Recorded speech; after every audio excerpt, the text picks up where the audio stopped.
Yan. Welcome back muli sa ating channel. Kwentong nobela, The Invincible. Tagalog Translator, Andy Dors Kabanata 1051 hanggang 1060. Ika-106 na episode ng Hindi Magagapi. Tawag. I prick. I-click. I subscribe Kwentong Nobela Kabanata 1051. Iwanan ng baka. Makalipas ang halos isang oras, kasunod ni Guling, bumalik si Huang Xiaolong at ang iba pa sa Barbarian God Sect. Bumalik sa sekta, pinahiwa-hiwalay ni Guling ang lahat ng mga disipulo kabilang si Huang Xiaolong at ang mga Grand Elder pagkatapos sabihin sa kanila na bukas ang seremonya ng pabuya. Ngunit bago umalis si Guling, tumingin siya kay Huang Xiaolong na may magiliw ng ngiti, sinabing, bumalik ka at magpahinga ng mabuti. Bukas, kapag nagdaos tayo ng seremonya ng gantimpala, maaari kang gumawa ng isang kahilingan. Hanggat kaya ko ang ninuno, tutuperin namin. Lahat ng kasalukuyang Grand Elder at mga disipulo ay tumingin kay Huang Xiaolong na may naiinggit na mga mata na naririnig ang mga salita ni Guling. Talagang nagulat si Huang Xiaolong, tumango siya, salamat, Sect Chief. Dahil sa walang pakialam na tugon ni Huang Xiaolong, natigilan at natahimik ang lahat. Sino si Guling? Ito ay isang pangako mula sa pinuno at ninuno ng Barbarian God Secta. Ilang pamilya, puwersa, at magsasaka sa Green Cloud Island ang nagnanais na mapagkalooban sila ng parehong malaking kapalaran, ngunit narito si Huang Xiaolong at ang kanyang kalmadong kilos. Walang magawang umiling si Guling nang mapansin niya na si Huang Xiaolong ay hindi nagpakita ng anumang pananabik. Sa katunayan, pagkatapos makuha ang kaba ng Jianyu Sect, nagkaroon siya ng mga espiritual na ugat, mga halamang gamot, at kung ano pa, kaya talagang hindi niya binibigyang pansin ang pangako ni Guling. Sa madaling sabi, kung humingi siya ng isang grade 3 na espiritual na ugat, bibigyan ba talaga siya ni Guling o Ancestor Luzuo nito? Bagamat ang dalawang ito ang pinakamakapangyarihang karakter sa Barbarian God Sect, malamang na hindi nila kayang kunin ang isang buong grade 3 na espiritual na ugat bilang gantimpala. Matapos maghiwa-hiwalay ang lahat, dumiretso si Guling sa kultibasyon ni Ancestor Luzuo na naninirahan sa likod ng bundok sa halip na sa kanyang sariling lugar upang iulat ang sitwasyon at mga resulta ng pinagsamang pagsasanay ng tatlong sekta. Kasabay nito, lumilipad si Huang Xiaolong pabalik sa Stone Lion Peak Sanctity of Order Mansion. I wonder how that little Cao Xiaoniyo is doing. Naisip ni Huang Xiaolong sa kanyang sarili. Kahit na naghiwalay sila sa loob ng maikling 3 buwan, sa totoo lang, medyo na-miss ni Huang Xiaolong ang maliit na baka. Gayunpaman, pabalik sa kanyang mansyon, wala siyang makita kahit isang anino ng maliit na baka sa kabila ng paghahanap sa bawat sulok na naging sanhi ng pagsimangot sa pagitan ng kanyang mga kilay. Saan tumakas ang maliit na baka? Habang si Huang Xiaolong ay naguguluhan pa rin tungkol sa pagkawala ng maliit na baka, napansin niya na maraming mga disipulo ang nagmamadali patungo sa Black Steel Cliff. Ang malaking kilusan ay nakakuha ng atensyon ni Huang Xiaolong, kaya't pinahinto niya ang isa sa mga disipulo upang magtanong tungkol sa sitwasyon. Ang alagad na iyon ay hindi nasisiyahan na pinigilan ng isang tao. Lumingon siya at papagalitin na sana si Huang Xiaolong, ngunit pinagpawisan siya nang makita ang mukha nito. Nakayuko siyang yumuko at ngumiti, so si Senior Brother Huang anong mga tagubilin mo? Ano ang nangyari sa Black Steel Cliff? Tanong ni Huang Xiaolong. Kahit na ang Black Steel Cliff ay isang maikling distansya mula sa Stone Lion Peak, mayroong isang malaking defensive formation sa ibabaw nito na hamarang sa lahat ng Divine Sense mula sa pagsisiyasat. Ang Divine Sense ni Huang Xiaolong ay hindi nakapasok at nasuri ang kaguluhan. Narinig kong kinain ng baka ang Phantasm Godhead na binili ni Senior Sister Cao Feng sa mataas na presyo. Sa ngayon, kinubkob na ni Senior Sister at ilang iba pang babaeng pangunahing disipulo ang bakang iyon. Mabilis na sumagot ang disipulong iyon at idinagdag, titingnan ng lahat. Isang matalim na liwanag ang kumikinang sa mga mata ni Huang Xiaolong, isang baka. Mukhang si Xiaoniyo iyon. Walang alinlangan, kung hindi, ito ay masyadong nagkataon. Hindi banggitin na ang paboritong aktibidad ng maliit na baka ay ang pag-crunch sa mga Diyos. Nang makitang walang sinabi si Huang Xiaolong, ang disipulong iyon ay hindi rin nang ahas na magsalita, at hindi rin siya nang ahas na umalis. Nang siya ay nakaramdam ng hindi pagkakaunawaan sa loob, ang anyo ni Huang Xiaolong ay nawala sa kanyang harapan sa isang kisap mata, lumipad na parang isang bahid ng gintong liwanag sa hangin. Ang kanyang destinasyon ay natural na ang Black Steel Cliff. Ang disipulong iyon ay natigilan nang makitang si Huang Xiaolong ay patungo sa Black Cliff Ridge tulad ng iba. Nag-aalala tungkol sa kaligtasan ng maliit na baka, talagang lumipad si Huang Xiaolong sa pinakamabilis niyang bilis. Ang mga alagad na lumipad kanina ay nakakita lamang ng isang dalamsek ng gintong liwanag na dumaan sa tabi nila. Sa oras na gumaling sila, nawala na ang figurang iyon. Ang mga gilid ng kanilang mga damit ay kumikislap na nag-iwan ng isang grupo ng nagtatakang mga disipulo.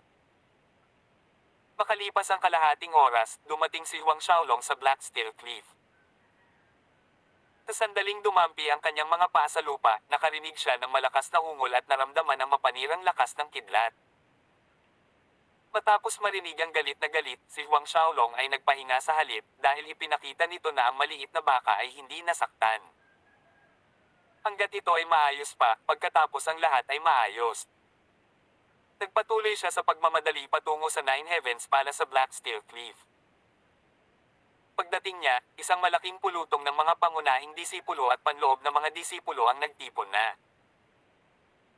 May isang babaeng core disciple na may hawak na Fire Phoenix at umaataking baka, ngunit ang maliit na baka ay umatras ng ilang hakbang, nakatakas sa panganib.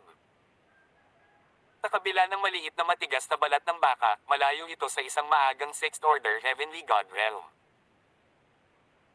Kung hindi dahil sa katotohanang kailangan nitong suportahan ang makapal na patong ng likidong kidlat, ang buntot ng maliit na baka ay nakatutok ng mataas sa langit sa ngayon pagkatapos bigyan ng mga disipulong ito ng matinding pinsala. Tumigil ka! Sigaw ni Huang Xiaolong sa sandaling dumating siya. Ang kanyang sigaw ay ikinagulat ng lahat, dahilan para mapatingin sila sa kanilang mga balikat. Huang Xiaolong. Nakilala agad siya ng napakaraming alagad na naruroon.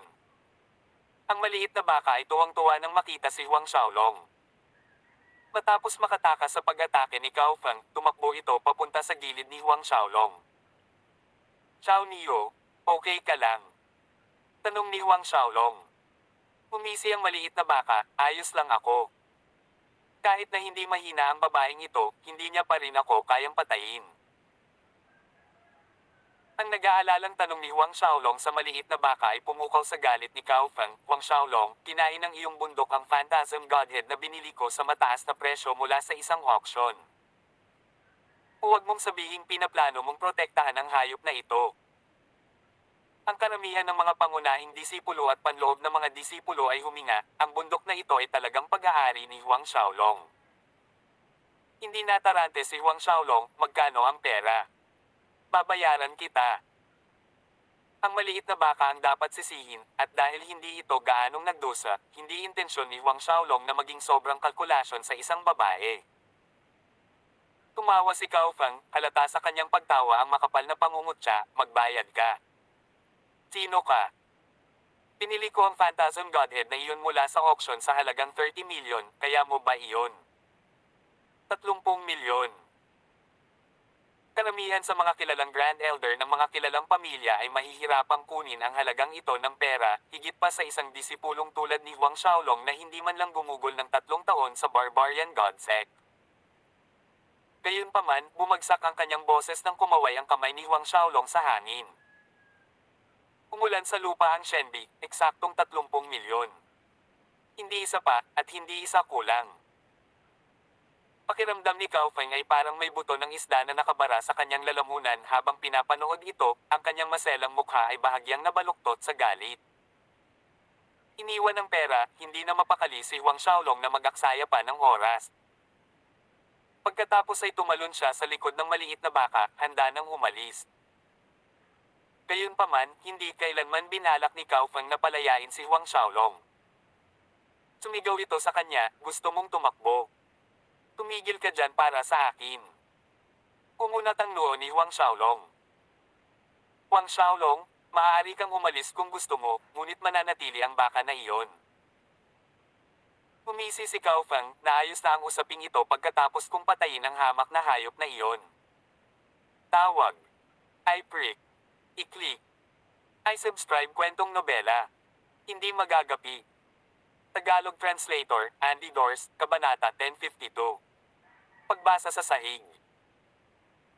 Nang makita ng karamihan ng mga disipulo ang mga kilos ni Cao Feng, binabaliwala ang kanyang pagkakakilanlan bilang isang pangunahing disipulo at inatake si Huang Xiaolong mula sa likuran, hindi napigilan ng isang disipulo ang sumigaw ng babala, mag-ingat. Gayunpaman, ang mga kasalukuyang miyembro ng Sky Dragon League ay tuwang-tuwa sa loob. Kailangan nilang aminin na si Huang Xiaolong ay malakas, ngunit iyon ay kabilang sa mga panloob na disipulo ng sekta habang si Senior Sister Cao Feng ay isang makapangyarihang maagang Sixth Order Heavenly God Realm Cultivator. Sa makatuwid, naniniwala sila na, anuman ang lakas ni Huang Xiaolong, malayo pa rin siya sa pag-atake ng espada ni Cao Feng. Gayunpaman, habang ang mga miyembro ng Sky Dragon League na ito ay tumatawa sa loob habang iniisip nila ang kahabag-habag na wakas ni Huang Xiaolong, ang kanyang itaas na bahagi ng katawan ay pumihit pa atras, na walang pag-aalinlangan na hamhampas ng palad. Isang malutong na ingay ang umalingaw sa hangin, na sinundan ng matinis na sigaw ni Cao Feng habang ang kanyang nahuhulog na trajectory ay gumawa ng isang mataas na arco sa hangin. Bumagsak ang buo niyang katawan sa malaking bato nang bumagsak siya sa lupa, dahilan para bumaril ang mga gumuhong bato sa iba't ibang direksyon. Ang Fire Phoenix Sword na hawak niya kanina ay nahulog mula sa langit, lumapag na wala pang isang daliri ang lapad mula sa kanyang leeg. Kung bahagyang lumihis ang espada, maaaring nabutas nito ang lalamunan ni Cao Feng. Ano? Ang pulutong ng mga alagad na nanunood mula sa malayo ay natulala, lahat ay namangha sa kanilang nakita. Ang mga alagad na sumugod lamang upang manood ng magandang palabas ay natigilan sa himpapawid. Ang ilan ay nawalan pa ng balanse, halos bumagsak sa lupa. Biglang naging kakaiba ang kapaligiran. Natulala ang mga tingin sa figurang nakahandusay sa isang tumpok ng mga bato. Ang kaliwang bahagi ng mukha ni Cao Feng ay namamaga na wala sa hugis at ang nagninangas na pulang palm print ay lalong nanlilisik. Ang lahat ay sumipsip ng malamig na hangin, natakot na nakatingin kay Huang Xiaolong. Ito ba ang tunay na lakas ni Huang Xiaolong? Isang sampal ang lumipad ng maagang Sixth Order Heavenly God Realm. Nakaramdam ng mabigat at nahihilo ang ulo ni Cao Feng na nakahiga sa tumpok ng mga sirang bato. Mas kitang-kita ang nagbabagang sakit sa mukha niya. For a second, hindi niya maisip ang nangyari. Ipinilig ni Cao Feng ang kanyang ulo na para bang ang aksyon ay makapagpapalinaw sa kanyang isipan. Ilang sandali pa, nang may mas malinaw na pag-iisip, sa wakas ay napagtanto niya ang nangyari, itinaas ang palad upang hawakan ang kanyang mukha. Sa isang segundo, nanlaki ang kanyang mga mata sa galit habang nakatitig kay Huang Xiaolong, naglakas loob kang saktan ako, naglakas loob kang saktan ang mukha ko. Ang kanyang galit at hangarin sa pagpatay ay sumabog na parang isang 10,000 taong gulang na bulkan. Ilang taon na ba siya nabuhay? Ito ang unang pagkakataon na may nangahas na suntukin siya, tsaka ang mukha niya. Xiao Niyo, umalis na tayo. Pinawi ni Huang Xiaolong ang kanyang tingin, umalis sa likod ng maliit na baka. Nang makita ni Cao Feng na gustong tumakbo, si Huang Xiaolong matapos siyang hampasin, tuluyan na siyang nawala. Hinawakan ng Fire Phoenix Sword sa tabi niya, tinaga niya ang likod ni Huang Xiaolong ng buong galit. Pumunta ka sa impyerno, Huang Xiaolong. Napasigaw si Cao Feng. Ang marahas na sword chi ay lumipad palabas na parang mga Fire Phoenix, na naging sanhi ng malinaw na iyak ng Phoenix na umalingaw sa bangin. Ang nag-iisang slash na ito ay pinalakas ng layuning pagpatay at maraming beses na mas malakas kaysa sa nakaraang pag-atake. Ang ilang mga alagad na nanunood sa malayo ay napaatras sa takot. Naging malamig ang tingin ni Huang Xiaolong. Siya ay sapat na maawin sa unang pagkakataon, gayunpaman ang babaeng ito ay patuloy na sinasasalo siya. Tumalikod siya at nagpadala ng isa pang sampal tulad ng dati. Gayunpaman, sa pagkakataong ito, mas maraming beses siyang gumamit ng lakas. Sa ilalim ng hampas ng palad ni Huang Xiaolong, sumabog ang kawan ng mga Fire Phoenix. Sa harap ng takot na mga mata ni Cao Feng, ang lakas ng palad na tila bundok ay tumama sa kanyang kanang pisngi. Naririnig niya ang tunog ng kanyang mga buto na nadudurog habang ang kanyang katawan ay umiikot ng hindi mapigilan sa hangin, mas lalo pang bumagsak bago bumagsak sa bubong ng Nine Heavens Palace. Tila nanigas ang oras. Sa sumunod na segundo, isang malaking bahagi ng Nine Heavens Palace ang gumuho sa lupa. Ang kasalukuyang mga disipulo ay tumingin sa mukha ni Cao Feng na ngayon ay ganap na pumangit. Bumagsak ang pisngi niya dahil sa mga bali ng buto, tumagilid ang bibig at ilong, at nalaglag ang dalawang ngipin sa harapan. Noong una, si Cao Feng ay nireranggo sa pinakamataas na hanay sa mga sikat na dilag ng Barbarian God Sect, ngunit ngayon, ang kanyang hitsura ay marahil ang pinakapangit kailanman. Kinilig ang mga alagad sa tanawing ito. Bago pa mabawi ng sino man ang kanilang sentido, nahulog ang Fire Phoenix Sword mula sa mataas na hangin. Nalilito pa rin, nakita ni Cao Feng ang espada na diretsyong bumagsak sa kanyang ibabang bahagi ng katawan, na naging sanhi ng pagputi ng kanyang mukha sa takot. Zing! Isang malutong na ingay ang tumunog. Ang Fire Phoenix Sword ay pumasok sa lupa wala pang kalahating pulgada mula sa kanyang pandiya. Ganun pa man, sapat na iyon para takutin siya hanggang sa maihihi niya ang sarili. Lumitaw ang isang madilim na patch na sinundan ng isang malaking puddle na nagsimulang lumawak mula sa kanyang ibaba. Basa ang sahig. Isang mabahong amoy ang kumalat sa paligid ng Nine Heavens Palace. Karamihan sa kasalukuyang mga alagad na lalaki ay nakatuon ang kanilang mga mata sa isang lugar. Tara na. Tinapik ni Huang Xiaolong ang maliit at lumipad silang dalawa mula sa Black Steel Cliff. Habang pinapanood si Huang Xiaolong na umalis, walang kahit isang miyembro ng Sky Dragon League ang nangahas na pigilan siya. Nakahiga doon si Cao Feng sa sahig, hindi alam na umalis na si Huang Xiaolong. Habang bumalik si Huang Xiaolong sa Sanctity of Order Mansion kasama ang maliit na baka, iniuulat ni Guling ang mga resulta ng pinagsamang pagsasanay sa ninuno. Nang banggitin niya na si Huang Xiaolong ang nanalo sa unang pwesto, ang ninuno ay nagpakawala ng tawa pagkatapos ng panandaliang pagkatulala, mabuti, mabuti. Laking sorpresa talaga sa akin ang batang ka. Inisip niya noong una na ang pinakamataas na tagumpay ni Huang Xiaolong ay ang pagpasok sa nangungunang 10.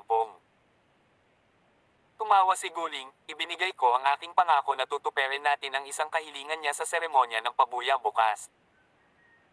Tumawa si Lu Zuo, paano magiging sapat ang isang kahilingan? Masyadong maliit iyon, hayaan siyang magpahayag ng 2 kahilingan bukas. Maliban sa ipinangakong gantimpala ng 3 sekta, kailangan nating magdagdag ng malaking regalo para sa kanya. Oo, ninuno. Umiti si Guling, pagkatapos ay idinagdag ng may pag-aalinlangan, namatay si Fan Yuan sa pinagsamang pagsasanay, at ngayon ay pinaghihinalaan ng Elephant Genesis Sect na ang gawa ay ginawa ni Huang Xiaolong. Tumango si Guling, huminga ng malalim, natatakot ako, bagamat walang makapagkumpirma sa bagay na iyon.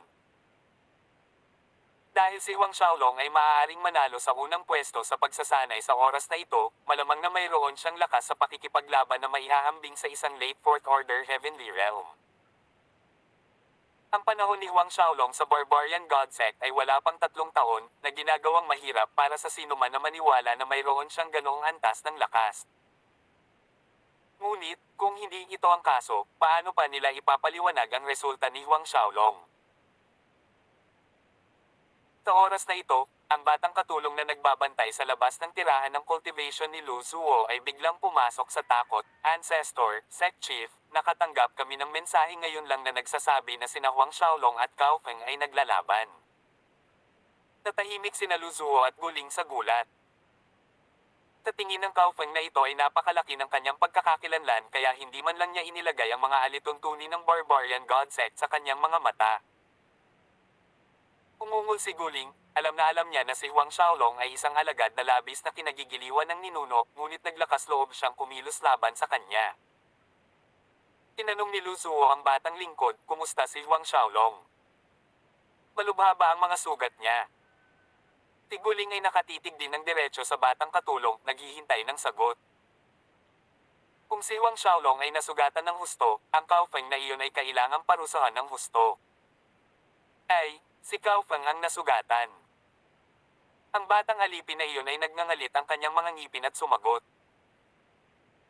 Parehong inakala ni Lu Zuo at Guling na mali ang kanilang narinig, humihingi ng hindi makapaniwala, ikaw, ano ang sinabi mo? Tinabi na tinangka ni Cao Feng na salakayin si Huang Xiaolong mula sa likod ngunit sa halip ay sinampal niya ito ng 2 beses, at ngayon ay nawala ang hugis ng kanyang mukha. Ibinuhos ng batang alipin ang lahat siya totoo lang. Halata ang pagkabigla sa mga mukha ni Lu Zuo at Guling na may pagdududa.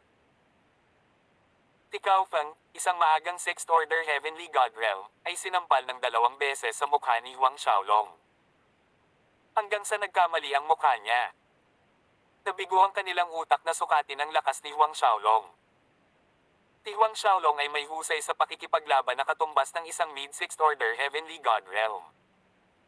Baka late Sixth Order pa. Blanco ang isipan ni Lu Zuo at Guling. Paano naging posible iyon? Ancestor, Sect Chief. Tawag ng batang lingkod matapos makitang wala ni isa sa kanila ang nagsalita. Si Cao Feng ay babae ni Chen Hao. Isang malaking kaganapan ng kanyang pagiging malubha, si Chen Hao ay tiyak na magagalit. Tawag. I prick. I-click. I subscribe kwentong nobela. Hindi magagapi. Tagalog Translator, Andy Dors, Kabanata 1053. Ito pala ay Top King Rank Godhead. Halos sumigaw ang batang lingkod na ibinalik ang atensyon ni Lu Zuo at Guling sa kasalukuyan. Gayunpaman, nanginginig pa rin ang kanilang mga puso sa hindi paniniwalang hatid ng balita na maaaring saktan ni Huang Xiaolong ang unang bahagi ng Sixth Order Heavenly God Realm na si Cao Feng. Ancestor, Huang Xiaolong's Godhead.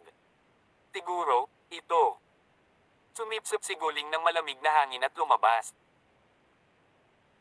Noong natalo ni Huang Xiaolong si Wang Dafeng at nagpakita ng kanyang lakas, nagsimula ng maghinala si Guling na ang pagkadyos ni Huang Xiaolong ay mas mataas kaysa sa isang mababang ranggo ng hari, ngunit pinabulaanan ng ninuno ang posibilidad, sinabing mas malamang na kumain si Huang Xiaolong ng malaki. Dami ng kaguluhan mga halamang espiritual. Bagamat tinanggap na niya ang pangangatwiran noon, paano naman ngayon? Talagang tinalo ni Huang Xiaolong ang unang bahagi ng Sixth Order Heavenly God Realm na si Cao Feng. Iyon ay isang maagang Sixth Order Heavenly God Realm Kahit gaano pa karaming kaguluhan ang mga espiritual na damo na maaaring kainin ni Huang Xiaolong, ang bilis ng kanyang paglilinang ay hindi pa rin umabot sa ganoong nakakatakot na antas, tama ba? Sa ngayon, kahit si Lu Zuo ay nag-iisip kung may pagkakamali ng suriin niya ang pagkadyos ni Huang Xiaolong. Pumunta ka, ipasa ang aking order, pumunta sa aking lugar sina Huang Xiaolong at Chen Hao. Utos ni Lu Zuo sa batang utusan.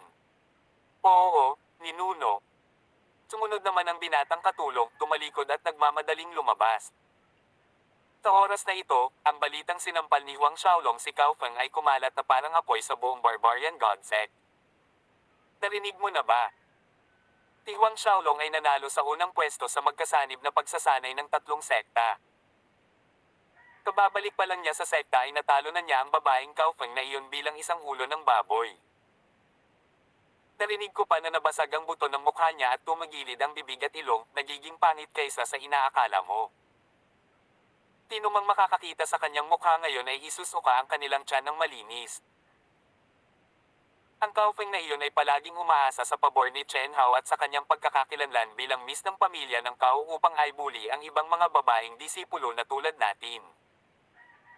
Ngayon, ito na ang karma, hayaan mo siyang tikman ang sarili niyang gamot. Gayunpaman, si Cao Feng ay isang maagang Sixth Order Heavenly God Realm. Ano ang lakas ni Huang Xiaolong para gawin niyang ulo ng baboy sa ilang sampal? Iyan ay masyadong nakakatakot. Sa palagay ko ang talento ni Huang Xiaolong ay higit pa sa mababang ranggo ng hari. Ang paksang ito ay same time na tinalakay sa lahat ng dako sa barbarian god sect. Ang mga bagong chismis ay nagsimulang kumalat na sinasabing si Huang Xiaolong ay may pinakamataas na gradong king rank na Diyos habang ang iba ay nagsabing siya ay may mababang gradong emperor rank godhead. Isa sa pinalaking chismis ay nagsabi na si Huang Xiaolong ay nagtataglay ng numero 1 natatanging pangangatawan, si Heaven Dao Vassal. Siyempre, mayroon ding mga tao na nag-akala na si Huang Xiaolong ay nakakonsumo ng hindi mabilang na kaguluhang espiritual na damo.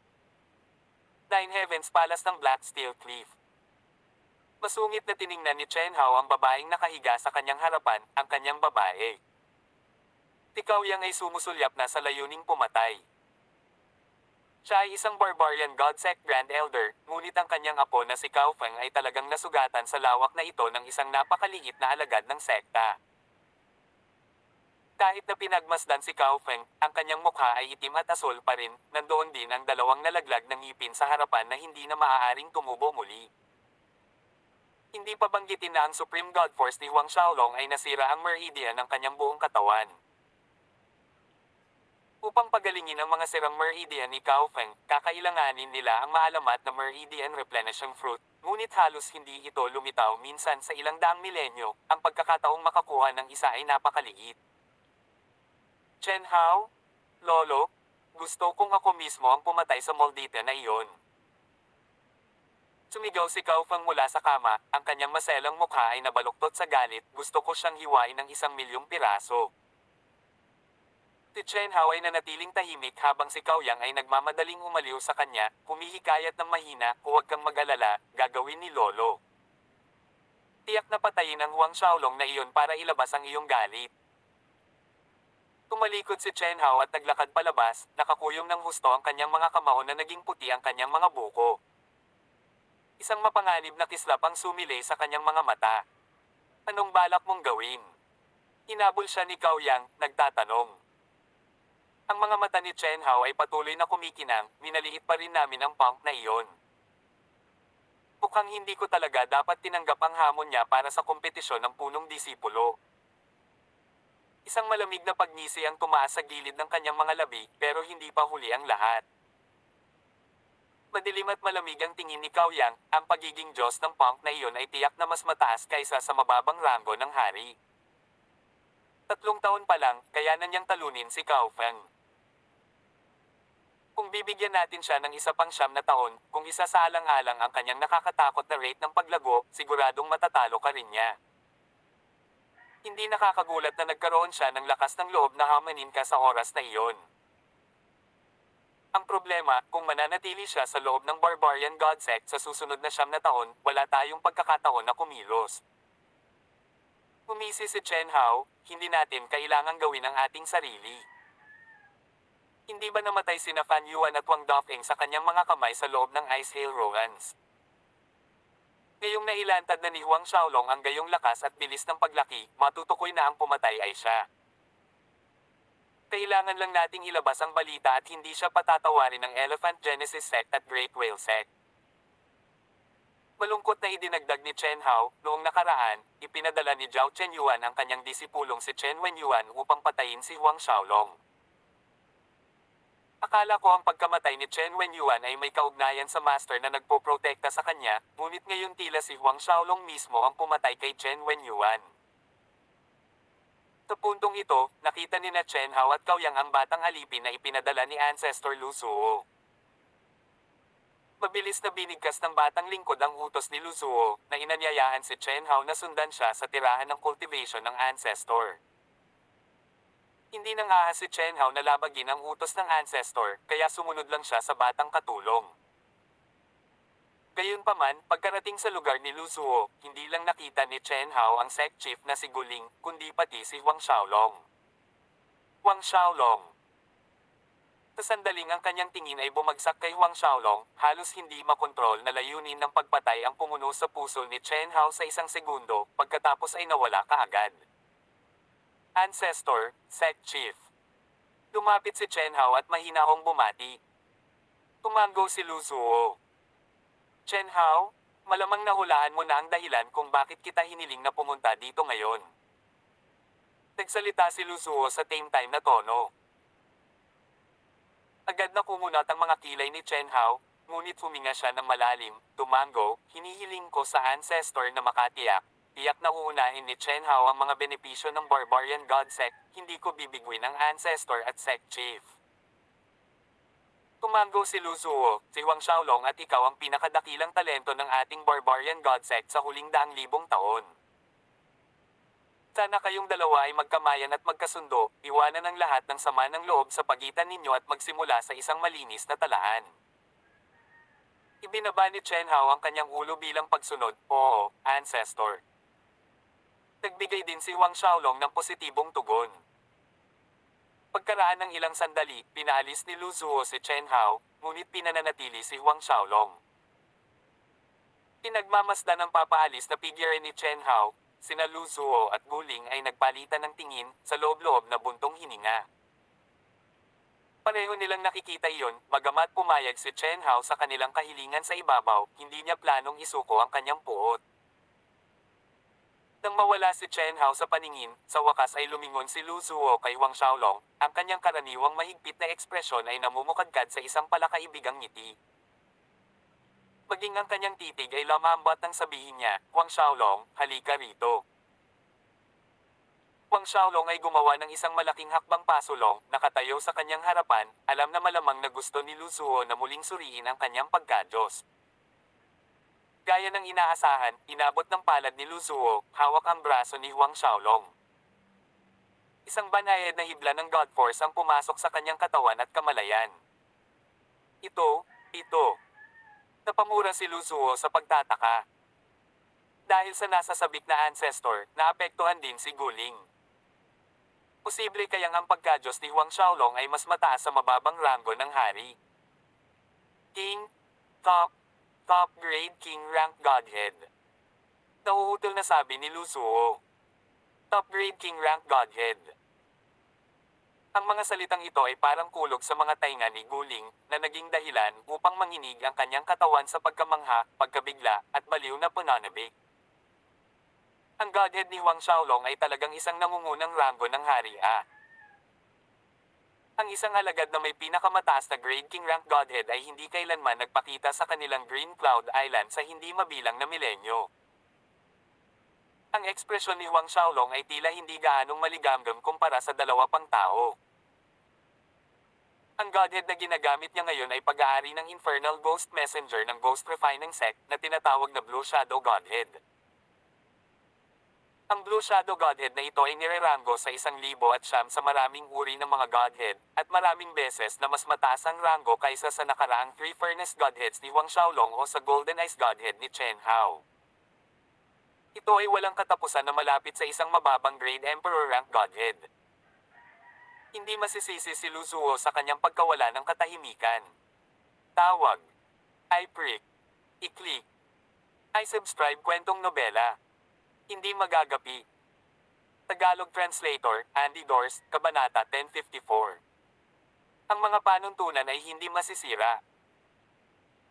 Nang natuklasan ni Lu Zuo at Guling na ang pagkadyos ni Huang Xiaolong ay talagang pinakamataas na ranggo ng hari, ang dalawang makapangyarihang karakter ng Barbarian God Sect ay nagsimulang manginig sa pananabik. Hawak ni Lu Zuo si Huang Xiaolong sa mahigpit na yakap ng oso, ang isang kamay ay tinatapik ang likod ni Huang Xiaolong ng lakas na katumbas ng kanyang pananabik habang siya ay tumawa ng tawa. Totoo, ito ay pagpapala ng langit sa ating Barbarian God Sect, pabor ng langit a. Alam na alam nila kung ano ang kinakatawan ng isang henyong disipulo na may pinakamataas na grade King rank Godhead. Ang isang taong tulad nito ay isang pambihirang hiyas kahit na sa isang sobrang puwersa tulad ng Fortune Gate ng Vientiane Mainland. Si Huang Xiaolong ay may mapait na ngiti sa kanyang mukha na naramdaman ang mapurol na sakit na nagmumula sa kanyang likod. Sa kabutihang palad, nagpasya siyang huwag itago ang kanyang pagkadyos sa 5 Elements Godhead ni Devil Son Mosu, na isang mataas na grado na Emperor rank Godhead. Kung hindi, malamang na natakot niya sina Lu Zuo at Guling hanggang sa mamatay. Pagkaraan ng ilang oras, sa wakas ay napatahimik ni Lu Zuo at Guling ang pananabik sa kanilang puso, ngunit kahit na ganoon, ang kanilang pananabik ay nagniningning pa rin sa kanilang mga mata, at ang paraan ng kanilang pagtingin kay Huang Xiaolong ay ganap na nagbago. Tila tinitingnan nila ang pinakamahalagang kayamanan sa mundo. Sa kabila ng inamin sa sarili na makapal na mukha ni Huang Xiaolong, hindi niya maiwasang makaramdam ng mahiya na tinitigan ng dalawang lalaking ito. Matapos mamupa ang kanilang pananabik, bumalik ang pagdududa ni Lu Zuo at Guling. Dati, personal na sinuri ni Lu Zuo ang pagkadyos ni Huang Xiaolong at nakatitiyak na ito ang mababang antas ng king na may rango na Three Furnace Godhead. Sa pagkakataong ito, gayunpaman, ito ay naging Blue Shadow Godhead. Sa pamamagitan lamang ng pagtingin sa mga ekspresyon ng 2 taong ito, nahulaan na ni Huang Xiaolong ang kanilang mga pagdududa. Ang isang Maringal na dragon ay maaaring biglang kumalat mula sa kanyang katawan, na nagiging sanhi ng umaalon na aura ng isang tunay na dragon upang mapuno ang 4 na sulok ng bulwagan. Ito ay isa pang alon ng pagkabigla ang dumaan kina Lu Zuo at Guling. Isa sa mga kakaibang pangangatawan, True Divine Dragon Physique. Nanginginig ang boses ni Lu Zuo habang nagsasalita siya. Tunay na Divine Dragon Physique. Isa pang kidlat ang tumama sa isipan ni Guling, pagkatapos ay lumabas ang kanyang mga eyeball sa pagkamangha at nagsimulang manginig ang kanyang mga paa, nakarang sa ika-4 sa gitna ng 3,000 kakaibang pangangatawan, ang True Divine Dragon Physique. Bagamat ang ranggo ng pagkadyos ng isang tao ay ang mahalagang pinuno para sa pagsukat ng talento ng isang tao sa paglilinang pagkatapos ng pagsulong sa High God Realm, ang pangangatawan ng isang tao ay kasing halaga rin. Kung mas malakas ang pangangatawan ng isang tao, mas masusuportahan nito ang mga kakayahan ng kanyang pagkadyos. Gayunpaman, sa malawak na banal na mundo, wala pang isa sa 100 tao ang ipinanganak na may kakaibang pangangatawan. Higit pa, ang pang-4 na ranggo na True Divine Dragon Physique na mayroon si Huang Xiaolong. Dahil alam na may kakaibang pangangatawan si Huang Xiaolong, muling napuno ng pananabik sina Lu Zuo at Guling. Ang tunay na Divine Dragon Physique Si Huang Xiaolong ay may pinakamataas na King Rank Godhead, na, suportado ng kanyang ika-4 na ranggo na True Divine Dragon Physique, ay nagbigay sa kanya ng pinakamataas na talento na mas mababa sa mababang grade Emperor Rank Godheads. Nagdududa pa rin sina Lu Zuo at Guling kanina. Kahit na isinasaalang-alang ang pinakamataas na grado ng hari ni Huang Xiaolong na Blue Shadow Godhead, ang bilis ng kanyang paglaki ay masyadong kahanga-hanga, ngunit ngayon ay naunawaan na nila ang dahilan. Ang kanyang True Divine Dragon Physique. No wonder, no wonder. Nanginig ang baba ni Lu Zuo habang bumubulong sa sarili. Same time na idinagdag ni Huang Xiaolong, ang aking True Divine Dragon Physique ay maaaring magbago at mag-evolve. Maaaring magbago at mag-evolve. Napailing sina Lu Zuo at Guling mula sa gulat na tumatama sa kanilang isipan. Ibig bang sabihin, ang True Divine Dragon Physique ni Huang Xiaolong ay maihahambing sa nangungunang 3 natatanging pangangatawan.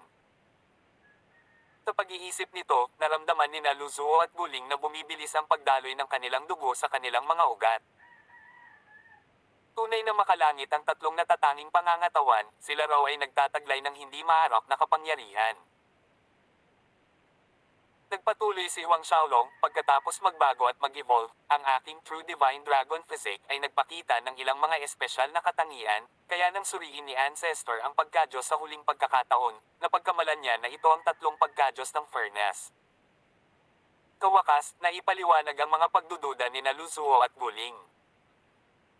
Sa katunayan, inihanda na ni Huang Xiaolong ang mga dahilan na ito ng maaga. Kung magdududa sina Lu Zuo at Guling sa kanyang paglaki ng cultivation, itutulak niya ang lahat sa kanyang True Divine Dragon Physique. Matapos malaman ng tungkol sa kakaibang pangangatawan ni Huang Xiaolong, si Lu Zuo at Guling ay naging mas mapagmahal sa kanya. Ang bawat isa sa kanila ay hinihila ang isa sa mga kamay ni Huang Xiaolong, na nagpapakita ng kanilang pagmamalasakit at kabaitan, hanggang sa antas ng pag-aalala kung si Huang Xiaolong ay may kasintahan. Malamig na goosebumps ang damaloy sa likod ni Huang Xiaolong. Makalipas ang 1 oras nang umalis si Huang Xiaolong sa tirahan ng cultivation ni Lu Zuo. Punong-puno ng pagmamahal ang mga mata ni Lu Zuo at Guling habang pinapanood nilang umalis si Huang Xiaolong. Ancestor, tungkol sa hamon ni Chen Hao at Huang Xiaolong, sa palagay ko dapat kong ipasa ang isang utos para kay Chen Hao na bawiin ito. Iminungkahi ni Guling. Umiling si Lu Zuo, medyo solemna, hindi na iyon kailangan. Ang hamon ay maaaring hindi isang masamang bagay, ito ay nagbibigay kay Huang Xiaolong ng isang layunin, isang motibasyon para sa kanya upang maging mas malakas, na kung saan ay mabuti para sa kanyang paglaki. Sa dalawang pangunahing bentahe ni Huang Xiaolong, maaaring magkaroon siya ng lakas upang labanan si Chen Hao sa loob ng isang dekada. Kahit na hindi siya katapat ni Chen Hao, sapat na para protektahan ang sarili niya. Tumango si Guling bilang pagsang-ayon, pagkatapos ay biglang sumigaw, "Ancestor, sabihin mo, kung ang True Divine Dragon Physique ni Huang Xiaolong ay may ganoong kakayahan, ang pinakamataas na Grade King na ito ay magiging Diyosa." Bumilis ang paghinga ni Lu Zuo at kumikinang ang kanyang mga mata, ibig mong sabihin, ranggo ng emperador. Bumilis din ang paghinga ni Guling, tinanggo ang kanyang ulo. Lumipas ang ilang sandali at umiling si Lu Zuo, isang hindi maipaliwanag na ngiti sa kanyang mukha. Mayroong milyon-milyong mga henyo sa ating Vientiane world, ngunit kahit na ganoon, mahirap para sa isang nakagugulat na henyo na may isang emperor rank godhead na lumitaw sa loob ng 10,000,000 taon. Ito ay tulad ng paghabol sa isang ilusyon. Huwag mo na masyadong isipin. Taglit na natulala si Guling, pagkatapos ay huminahon ang kanyang paghinga.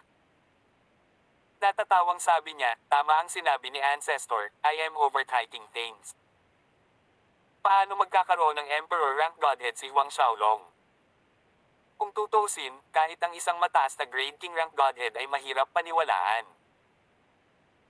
Idinagdag ni Lu Zuo, dahil si Huang Xiaolong ay nakalusot na sa 4th Order Heavenly God Realm, ayusin ang kanyang promosyon bilang isang pangunahing disipulo.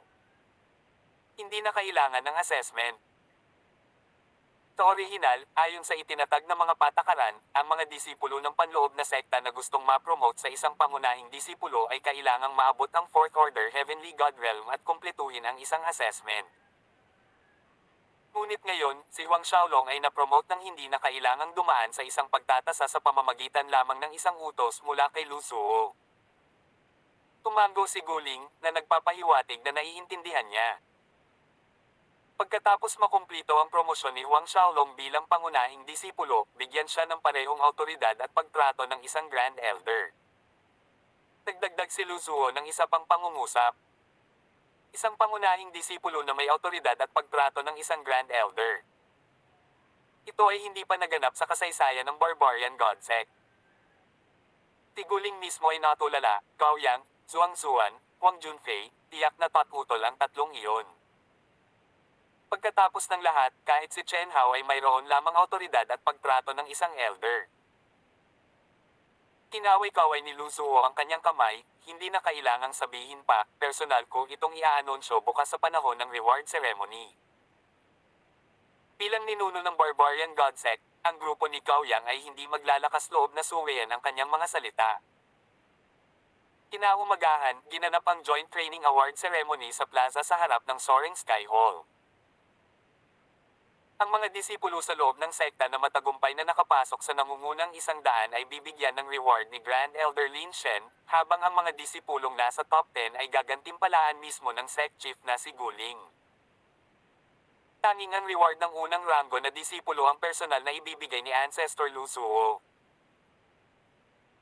Mula sa panloob ng mga disipulo hanggang sa mga elder, hanggang sa mga grand elder, lahat ng mga mata ay nakatutok kay Huang Xiaolong habang tinatanggap niya ang asensya ng dugo ng Blood Phoenix, isang nilalagnat na liwanag na nagniningning sa kanilang mga mata.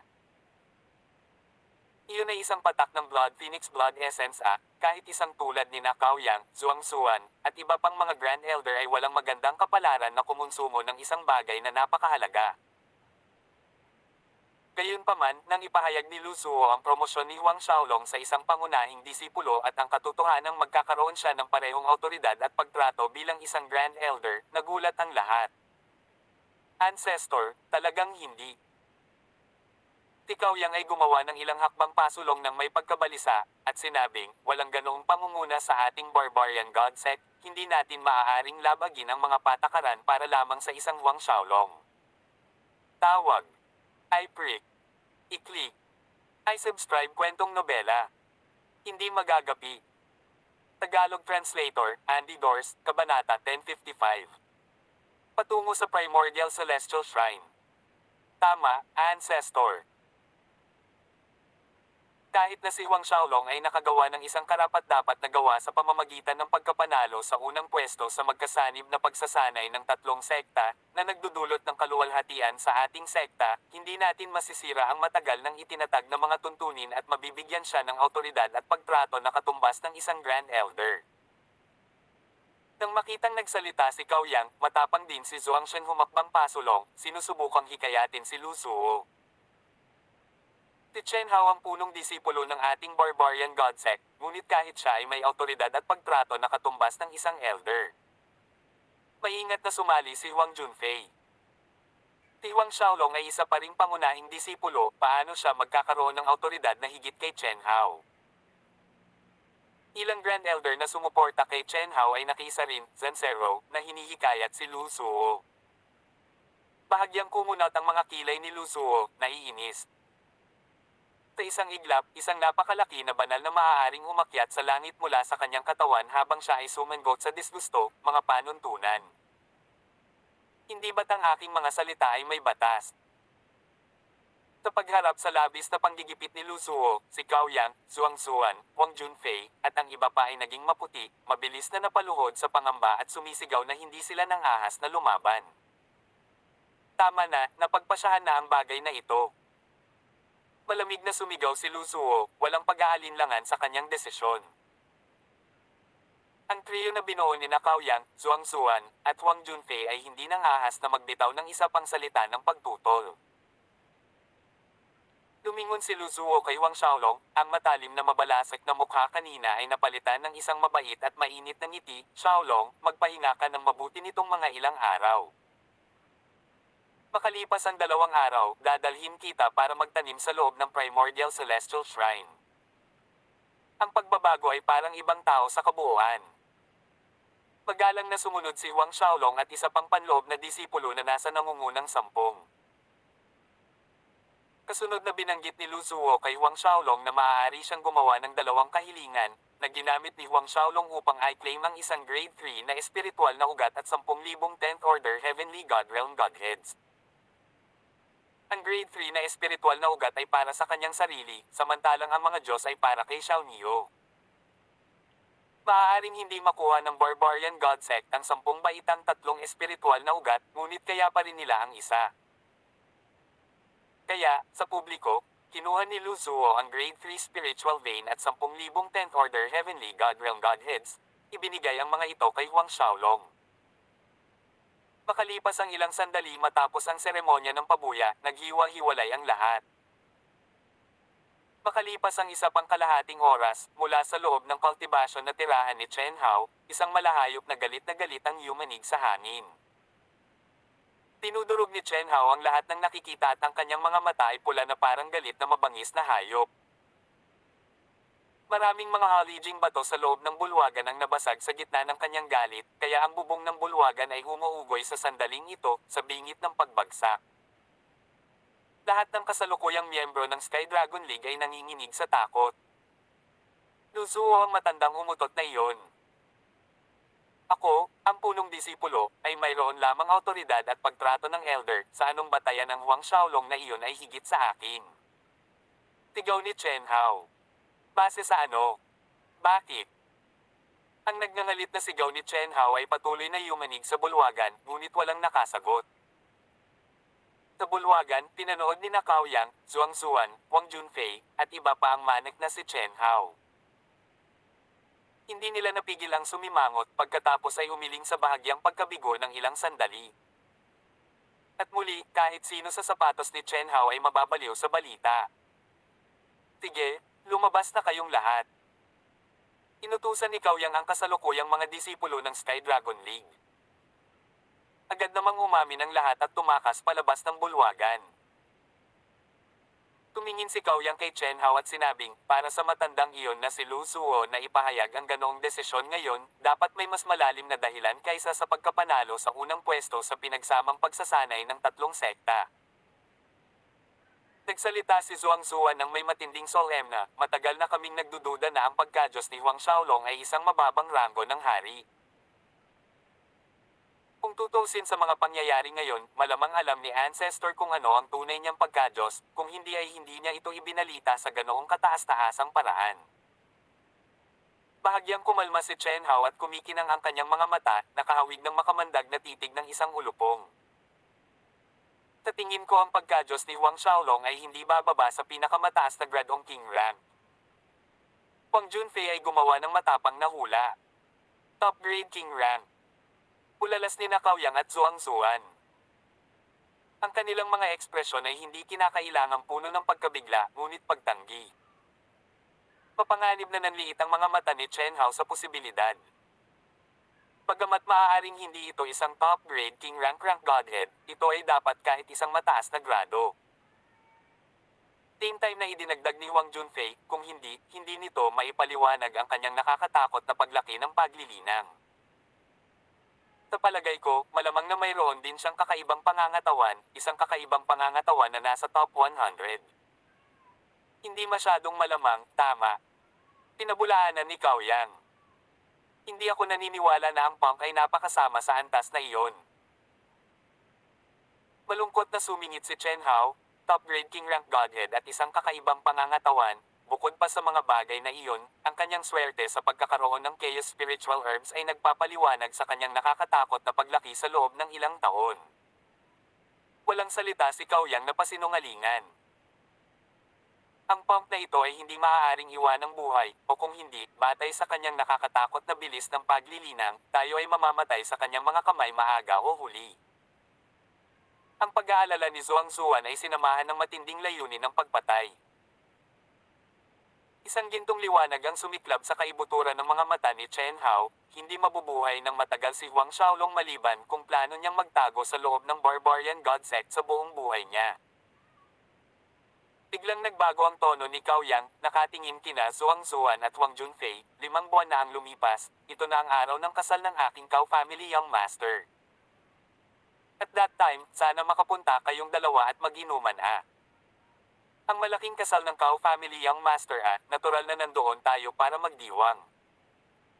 Parehong tumawa sina Zhuang Zuan at Huang Junfei. Maaari tayong uminom ng busog pagkatapos patayin si Huang Xiaolong. Pagkatapos ng reward ceremony, bumalik si Huang Xiaolong sa kanyang asyenda mula sa Soaring Sky Hall, gayunpaman. Hindi siya nagmamadaling pinuhin ang patak ng Blood Phoenix Blood Essence, sa halip ay uminom ng 10,000 Tiger Form Pills. Gayunpaman, nang lulunukin na sana niya ang Tiger Form Pills at linangin, tumigil ang kanyang mga aksyon. Ipinatawag niya ang kanyang makajos na mount. Zumi, Linglong Treasure Pagoda, Absolute Soul Pearl, at ang God-binding ring. Gusto niyang tanungin si Xiao Niu kung alam niya ang pinagmulan ng mga artifact na ito.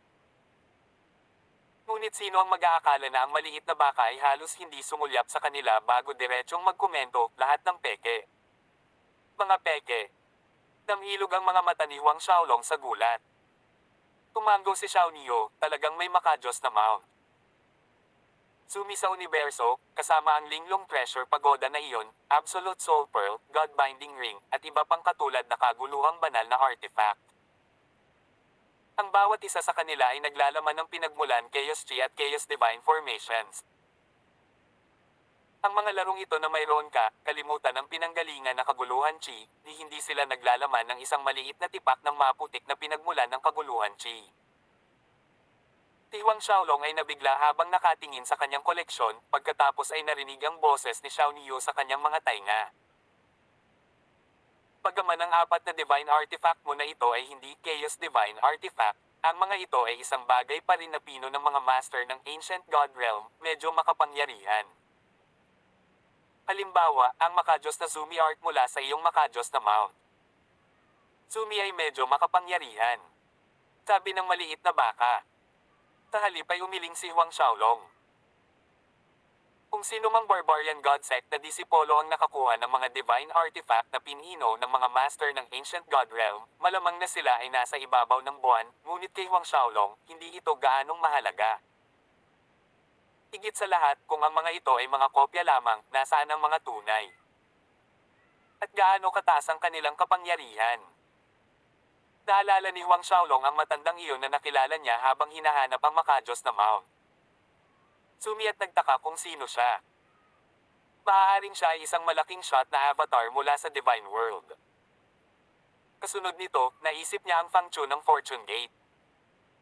Napatay niya ang avatar ni Fang Chu, ngunit wala pa rin siyang ideya kung ano ang kanyang tunay na pagkakakilala nagpapakilanlan sa banal na mundo. 2 araw ang lumipas sa isang kisap mata. Sa maikling panahong ito, napino ni Huang Xiaolong ang lahat ng 10,000 Tiger Form Pills, pinatatag ang kanyang Fourth Order Heavenly God Realm Foundation. Tungkol naman sa patak ng Blood Phoenix na Blood Essence, nagpasya siyang maghintay hanggang sa bumalik siya mula sa Primordial Celestial Shrine. Pagkatapos ng lahat, walang pagmamadali. Nang dumating ang oras, personal na pinangunahan ng Barbarian God Sect ancestor na si Lu Zuo si Huang Xiaolong at ang isa pang disipulo patungo sa Primordial Celestial Shrine na matatagpuan sa isang patag na kapatagan sa intersection sa pagitan ng tatlong sekta. Tawag. I-prick. I-click. I-subscribe kwentong nobela. Hindi magagapi. Tagalog Translator, Andy Dors, Kabanata 1056. Pag-unawa sa The Heritage Tablets. Sa pangkalahatan, batay sa bilis ng grupo, aabutin ng humigit kumulang 10 araw para marating ni Lu Zuo, Huang Xiaolong, at ang iba pang Barbarian God Sect na disipulo ang Primordial Plains, ngunit dahil sa sigasig ng ancestor Lu Zuo sa paggabay sa kultibasyon ni Huang Xiaolong, ang kanilang paglalakbay ay bahagyang mas mabagal, kaya darating pagkalipas ng 2 araw kaysa sa tinatayang. Nang dumating ang grupo ni Lu Zuo makalipas ang 12 araw, ang mga mula sa Elephant Genesis Sect at Great Whale Sect ay dumating na at naghihintay. Ang mga grupo ng dalawang sekta ay pinamunuan din ng kani-kanilang ninuno ng sekta. Ang ninuno ng Elephant Genesis Sect ay isang matangkad at payat na matandang nagngangalang Ren Changhai. Ang kanyang pinakahalatang katangian ay ang bahid ng malalim na Esmeralda Verde sa kanyang mga mag-aaral. Samantalang ang ninuno ng Great Whale Sect, siya ay pinangalan ng Zhou Huan ay mataba at maikli, na may malalaking mata at matalim na titig na madaling kinabahan. Nang dumating ang grupo ni Lu Zuo, halos magkasabay ang mga tingin ni Ren Changhai at Zhou Huan kay Huang Xiaolong.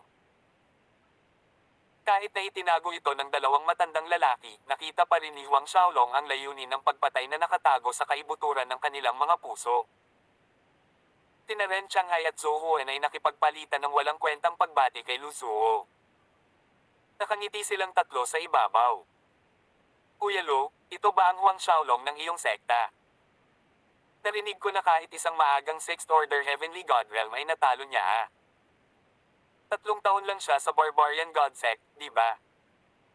Napakabihirang talento, hindi lang sa ating Green Cloud Island, kahit sa buong Vientiane World ay walang katulad niya. Sinabi ni Ren Changhai kay Lu Zuo, ngunit ang kanyang mga mata ay tumingin sa direksyon ni Huang Xiaolong.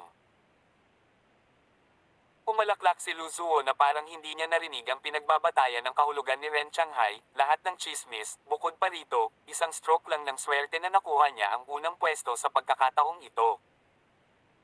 Tumawa si Zhou Huan na nagsabing, walang swerte, nangunguna sa loob ng 3 sekta. Ang magkasanib na pagsasanay ng mga disipulo ay umaasa sa isang lakas.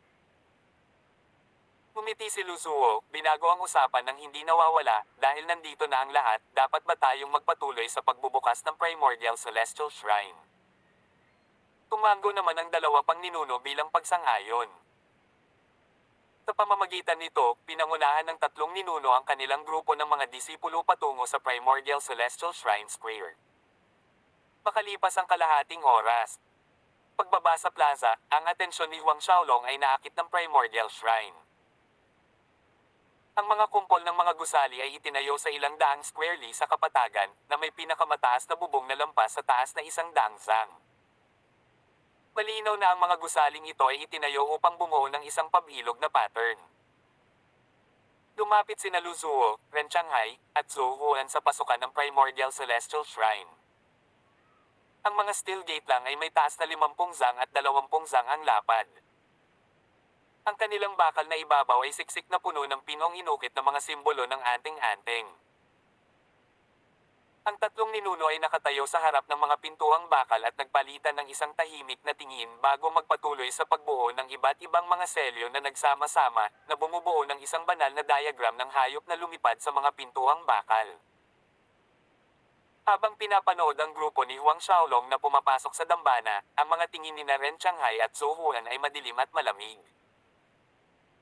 Ilang sandali pa, pinangunahan ni Ren Shanghai si Zhou Wuya at ang iba pang mga alagad ng Elephant Genesis Sect sa dambana. Panghuli, ito ay ang grupo ng Great Whale Sect ni Zhou Huan. Ang mga pintuang bakal ng Primordial Celestial Shrine ay nagsara ng mag-isa nang pumasok ang huling disipulo. Sumunod sa likod ni Luzuo, pumasok si Huang Xiaolong sa Primordial Celestial Shrine pagdating sa isang napakalaking bulwagan. Sa harap ng bulwagan ay isang mahabang lagusan na halos 10 metro ang lapad na may 5 malalaking silid sa magkabilang panig na nagdaragdag ng hanggang 10 silid sa kabuuan. Sa loob ng bawat malaking silid ay 100 heritage technique tablets.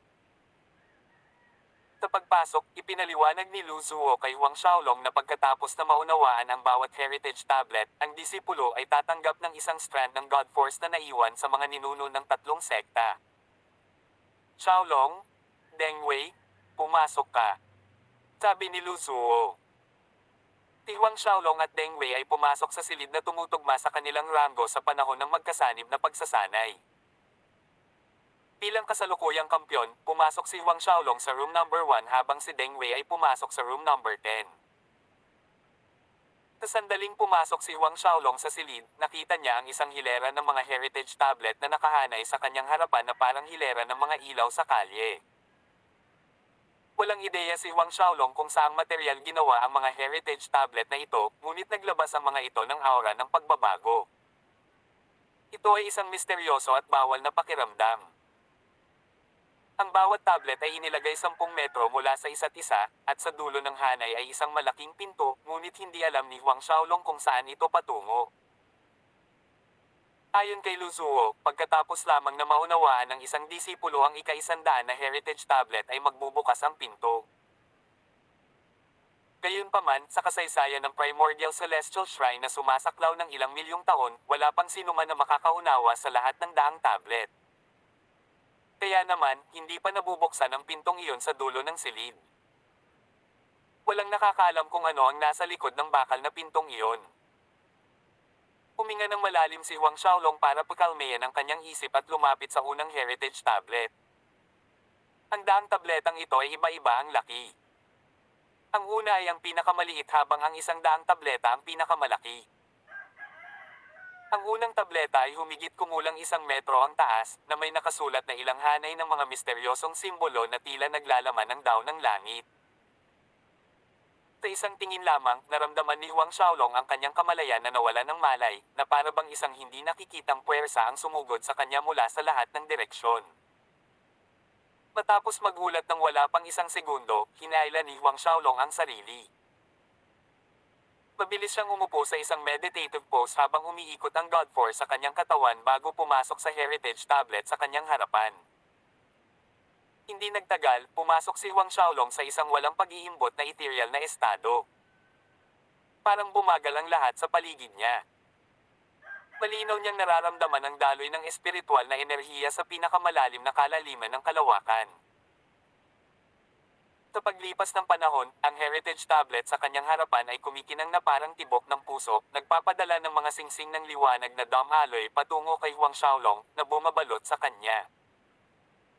Nakaupo doon sa parehong meditative pose, naging blurred ang kanyang figure. Sa isang punto, ang kanyang pisikal na katawan ay ganap na naglaho, naging isa sa unang heritage tablet. Ang mga hanay ng mga misteryosong simbolo sa unang heritage tablet ay lalong lumiwanag.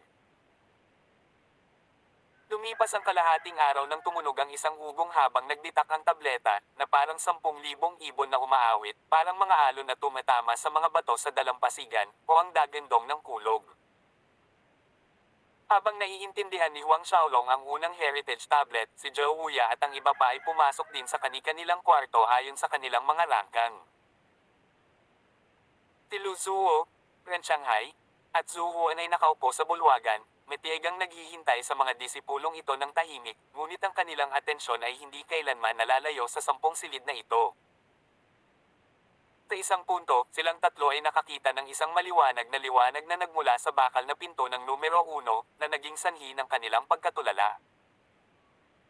Kapag lubos na naunawaan ng tao sa loob ng silid ang nilalaman ng isang tablet, ang pintong bakal ay maglalabas ng maliwanag na liwanag.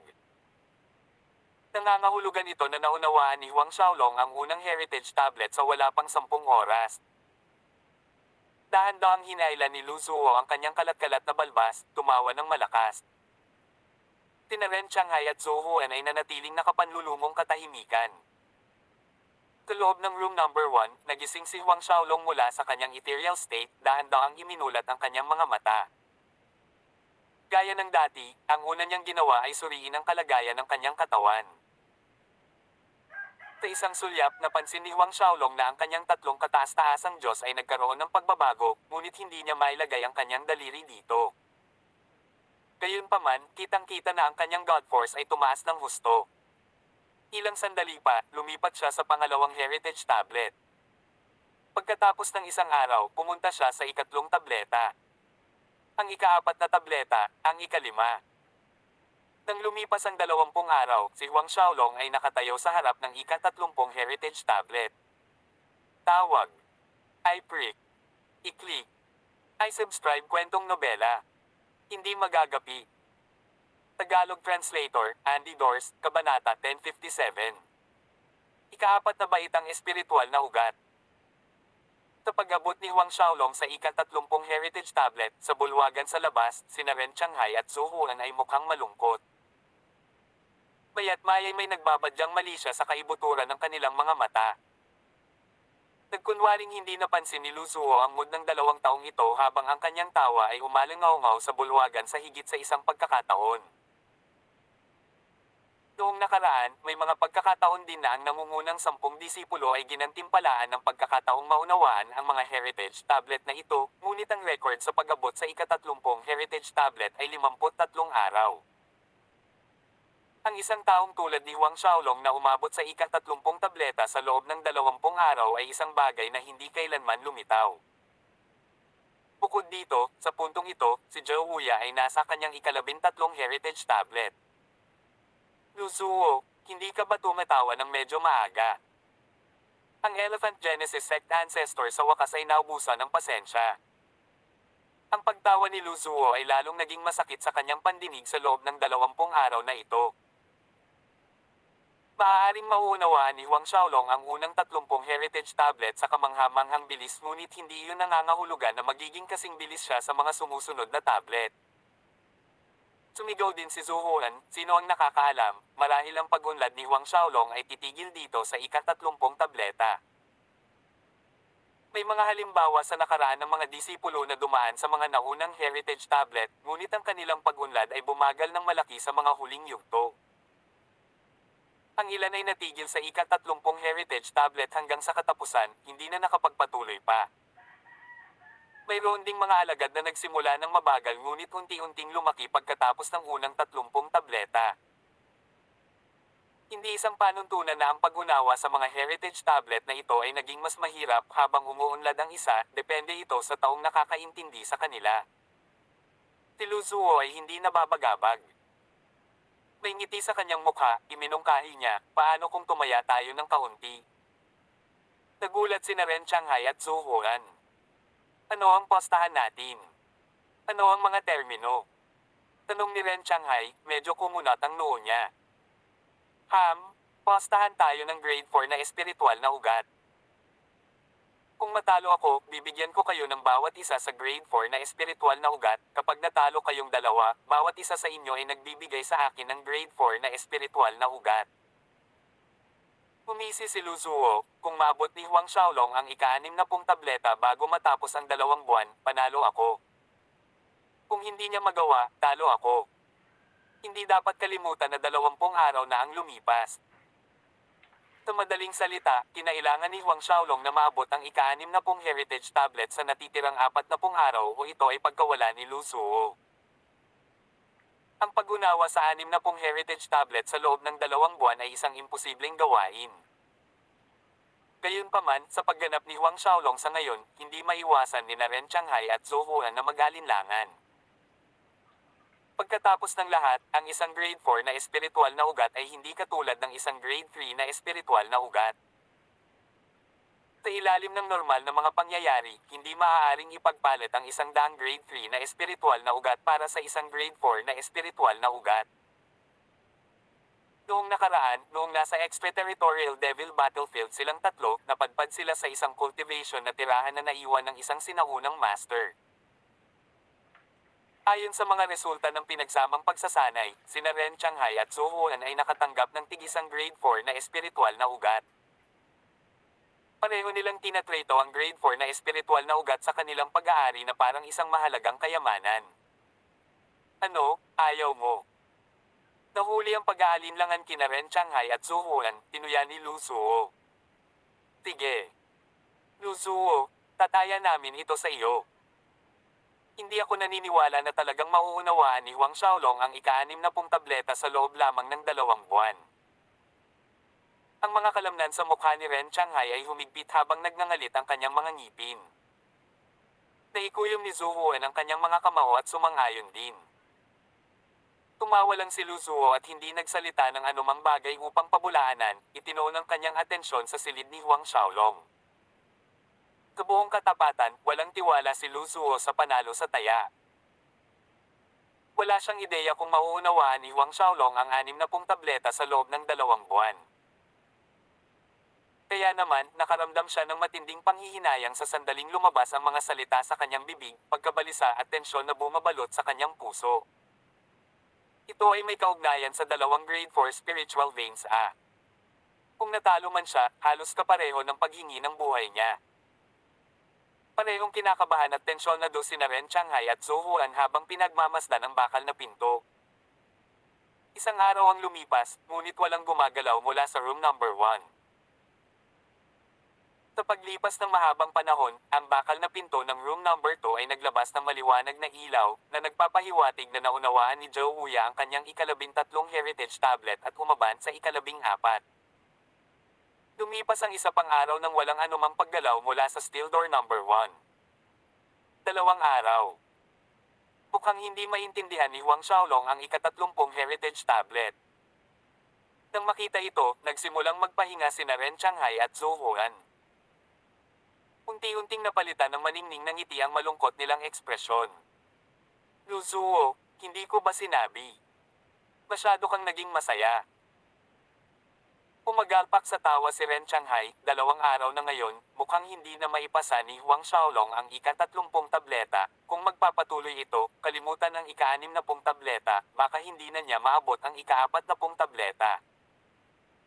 Yehe, iyong 2 grade 4 na spiritual veins, dinala mo, di ba? Tumango si Zhou Huan, huwag kang uurong mamaya sa pagsasabi na hindi mo sila dinala. Hindi umiimik si Lu Zuo, ang kanyang tingin ay nakatutok sa kalmadong bakal na pinto, nakakuyom ang mga kamay sa mga kamao. Lumipas ang ika-3 araw nang walang anumang pagbabago na nagdulot ng panghihinayang at pagkabigo sa pagnanga kay Lu Zuo. Lumipas ang 3 araw, ngunit hindi nalampasan ni Huang Xiaolong ang ika-30 heritage tablet. Tulad ng sinabi ni Ren Changhai, sa bilis na ito, nang dumating ang 2 buwang deadline, hindi na mauunawaan ni Huang Xiaolong ang ika-40 heritage tablet. Sa kabilang banda, mas lalong tumawa sina Ren Changhai at Zhou Huan at naging mas masaya nang wala silang makitang gumagalaw mula sa silid ni Huang Xiaolong nang matapos ang ika-3 araw. Sa oras na ito, nagsimula na si Zhou Wuya sa kanyang ika-15 heritage tablet. Sa ika-4 na araw ng taya, tuluyang nagbuga ng maliwanag na liwanag ang bakal na pinto ng room number 1 na tahimik sa loob ng maraming araw. Gayunpaman, umiling si Lu Zuo sa loob. Kumugugol ng 4 na araw upang maunawaan ang ika-30 heritage tablet. Sa bilis na ito, sa loob ng 2 buwan, maaaring maabot ni Huang Xiaolong ang ika-40 heritage tablet. Ang eksenang ito ay nagudyok ng isa pang pagsabog ng tawa mula kay Ren Changhai, Lu Zuo, huwag kang masiraan ng loob. Sino ang nakakaalam, baka mauunawaan ni Huang Xiaolong ang isang heritage tablet araw-araw sa natitirang oras na humahatak ng isa pang himala. Haha, tama, baka mauunawaan niya ang isang tablet sa kalahating araw. Sumasang-ayon si Zhou Huan. Nagpatuloy ang satire. Lumipas ang kalahating araw. Biglang nagliwanag muli ang room number 1. Nanigas sina Ren Changhai at Zhou Huan. Ito. Kasunod nito, sa huling kalahati ng araw, nagkaroon muli ng paggalaw mula sa room number 1. Si Ren Shanghai at Zhou Huan ay natulala. Maging ang mga mata ni Lu Zuo ay nanlaki sa hindi makapaniwala. Kasunod nito, ang bakal na pinto ng room number 1 ay maglalabas ng maliwanag na ilaw na may average na 1 beses bawat kalahating araw. Sa loob ng maikling 10 araw, naabot ni Huang Xiaolong ang ika-50 heritage tablet sa isang nakakatakot na bilis. Kawakas, ang ngiti ay bumalik sa mukha ni Lu Zuo, na naging mas makinang. Maasim na nagsalita si Ren Shanghai, Lu Zuo, napakaaga pa para makaramdam ka ng kasiyahan. Nasa ika-50 heritage tablet pa lang siya at may 25 araw na natitira. Hindi ako naniniwala na mauunawaan niya ang natitirang 10 tableta sa loob ng 25 araw. Para bang ang mga salita ni Ren Shanghai ay isang propesya, walang gumagalaw mula sa silid ni Huang Xiaolong sa isang buong araw. Nang lumipas ang 2 araw, naisip ni Ren Shanghai na si Huang Xiaolong ay natigil tulad ng kanina, ngunit bago pa siya makapagsalita ng anuman, naglabas ng maliwanag na liwanag ang pinto. Sa natitirang oras, inabot ng 2 araw si Huang Xiaolong para lubos na maunawaan ang isang heritage tablet. Nang dumating ang ika-59 na araw, isang araw mula sa itinakdang 2 buwang deadline, nagsimula si Huang Xiaolong sa kanyang ika-61 tableta. Nakatitig ng pipi sa nagniningning na ilaw sa pinto, sina Ren Shanghai at Zhou Huan ay napuno ng ayaw, galit, puot, at matinding panghihinayang. Mga kaibigan ko, mangyaring alisin ang grade 4 na espiritual na ugat. Napangiti si Lu Zuo, huwag mong sabihin sa akin na hindi mo sila dinala. Namula ang mga mukha ni na Ren Shanghai at Zhou Huan.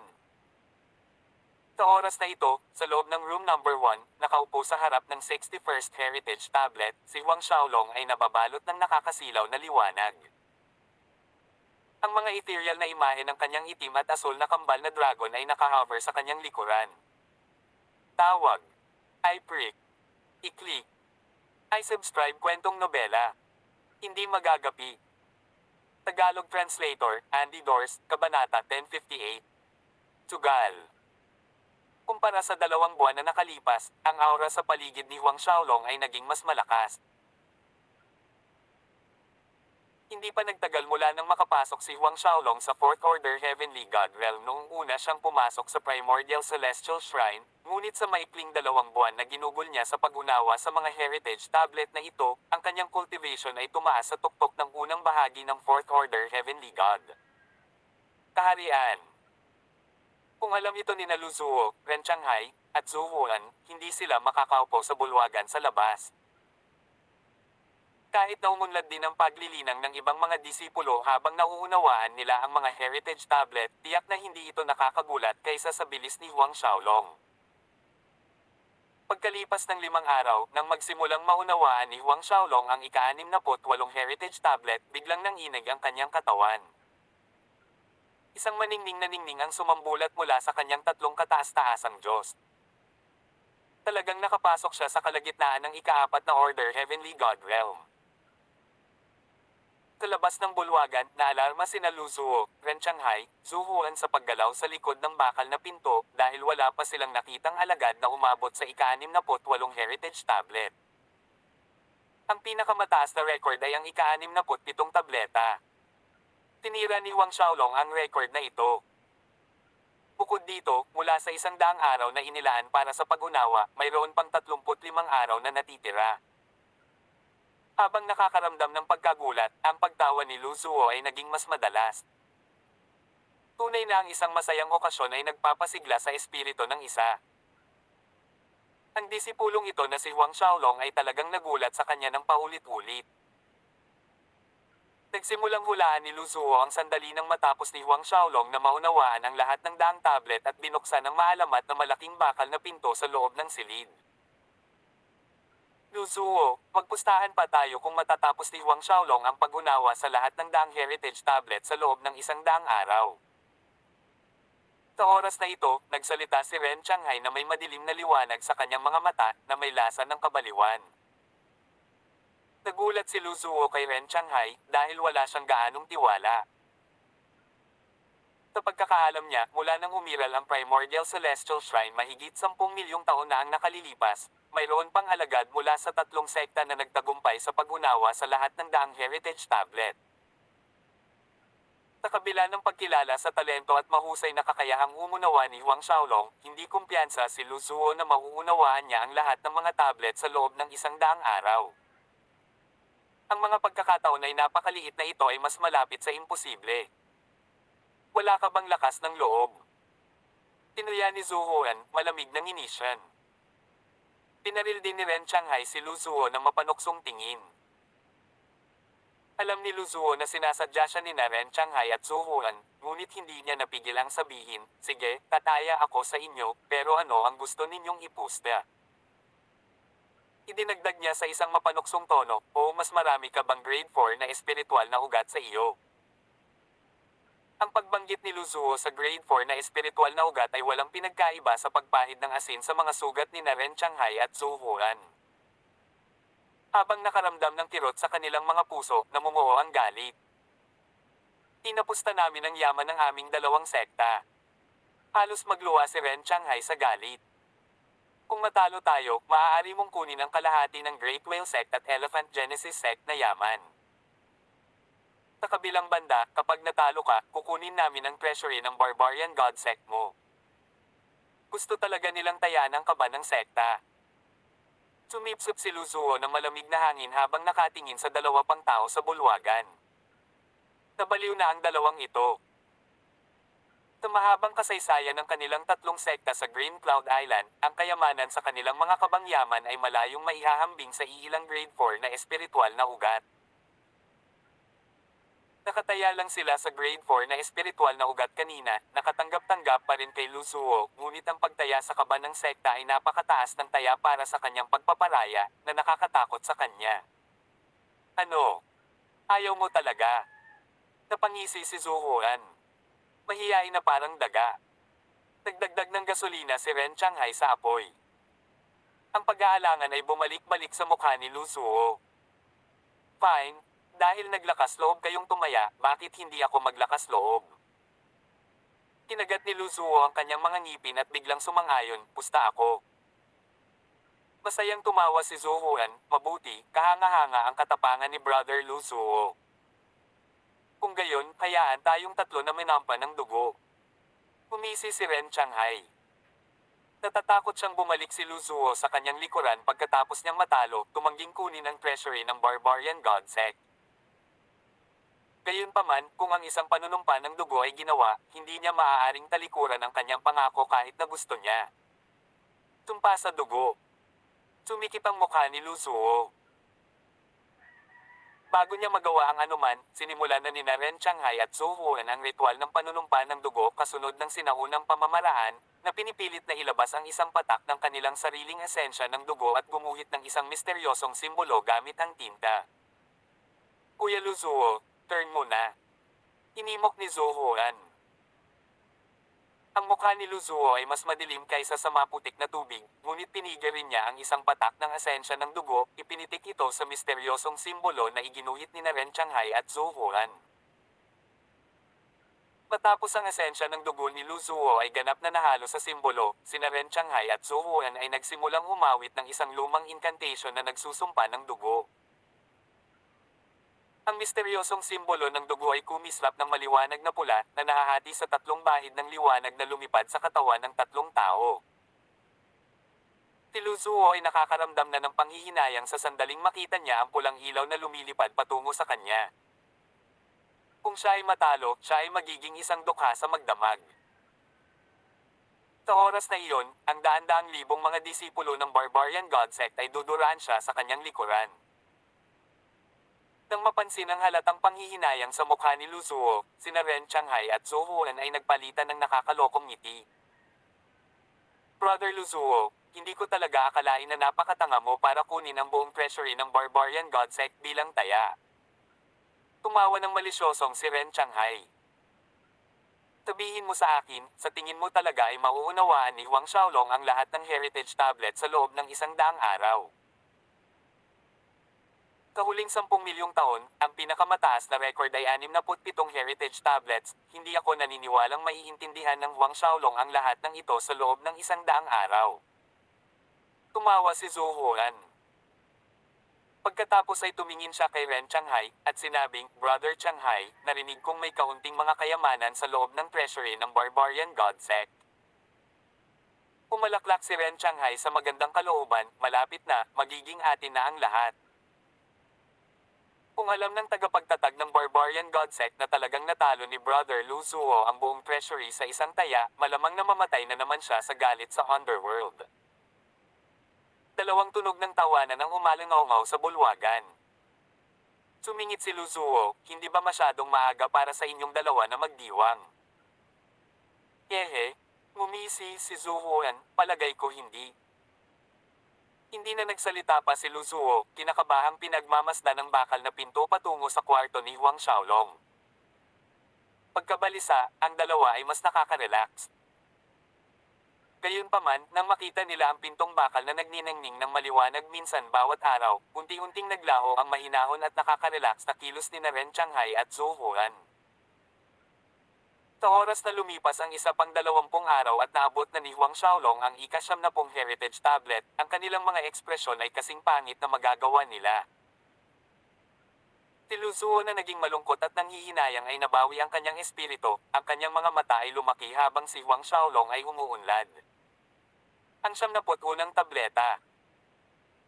Nang muling maglabas ng maningning na liwanag ang room number 1 steel door, kinuyam ni Ren Changhai at Zhou Huan ang kanilang mga kamao ng napakalakas na ang kanilang mga buko ay pumuti, galit na bumubulwak mula sa kanilang mga mata.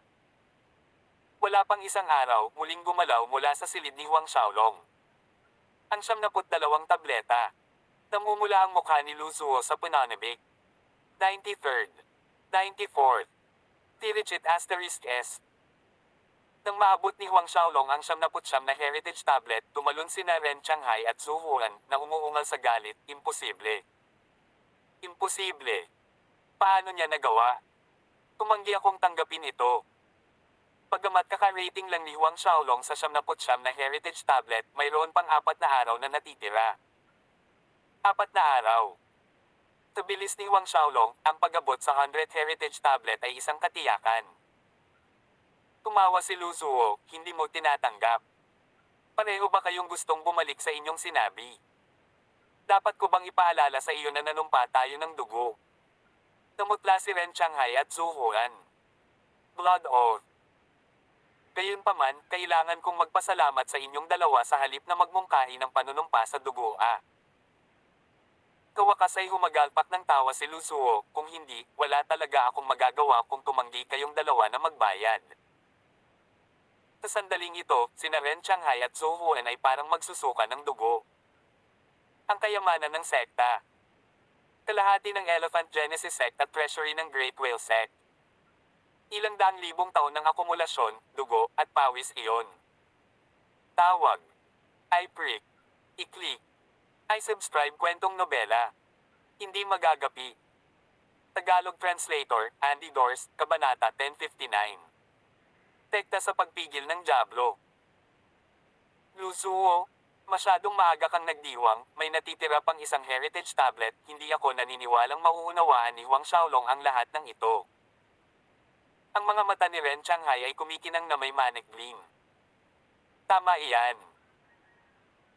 Sa nakalipas na 10 milyong taon, walang sino man ang nakauunawa sa lahat ng 100 heritage tablet, pinutol ang ulo ko at hindi pa rin ako makapaniwala na magagawa ito ni Huang Xiaolong.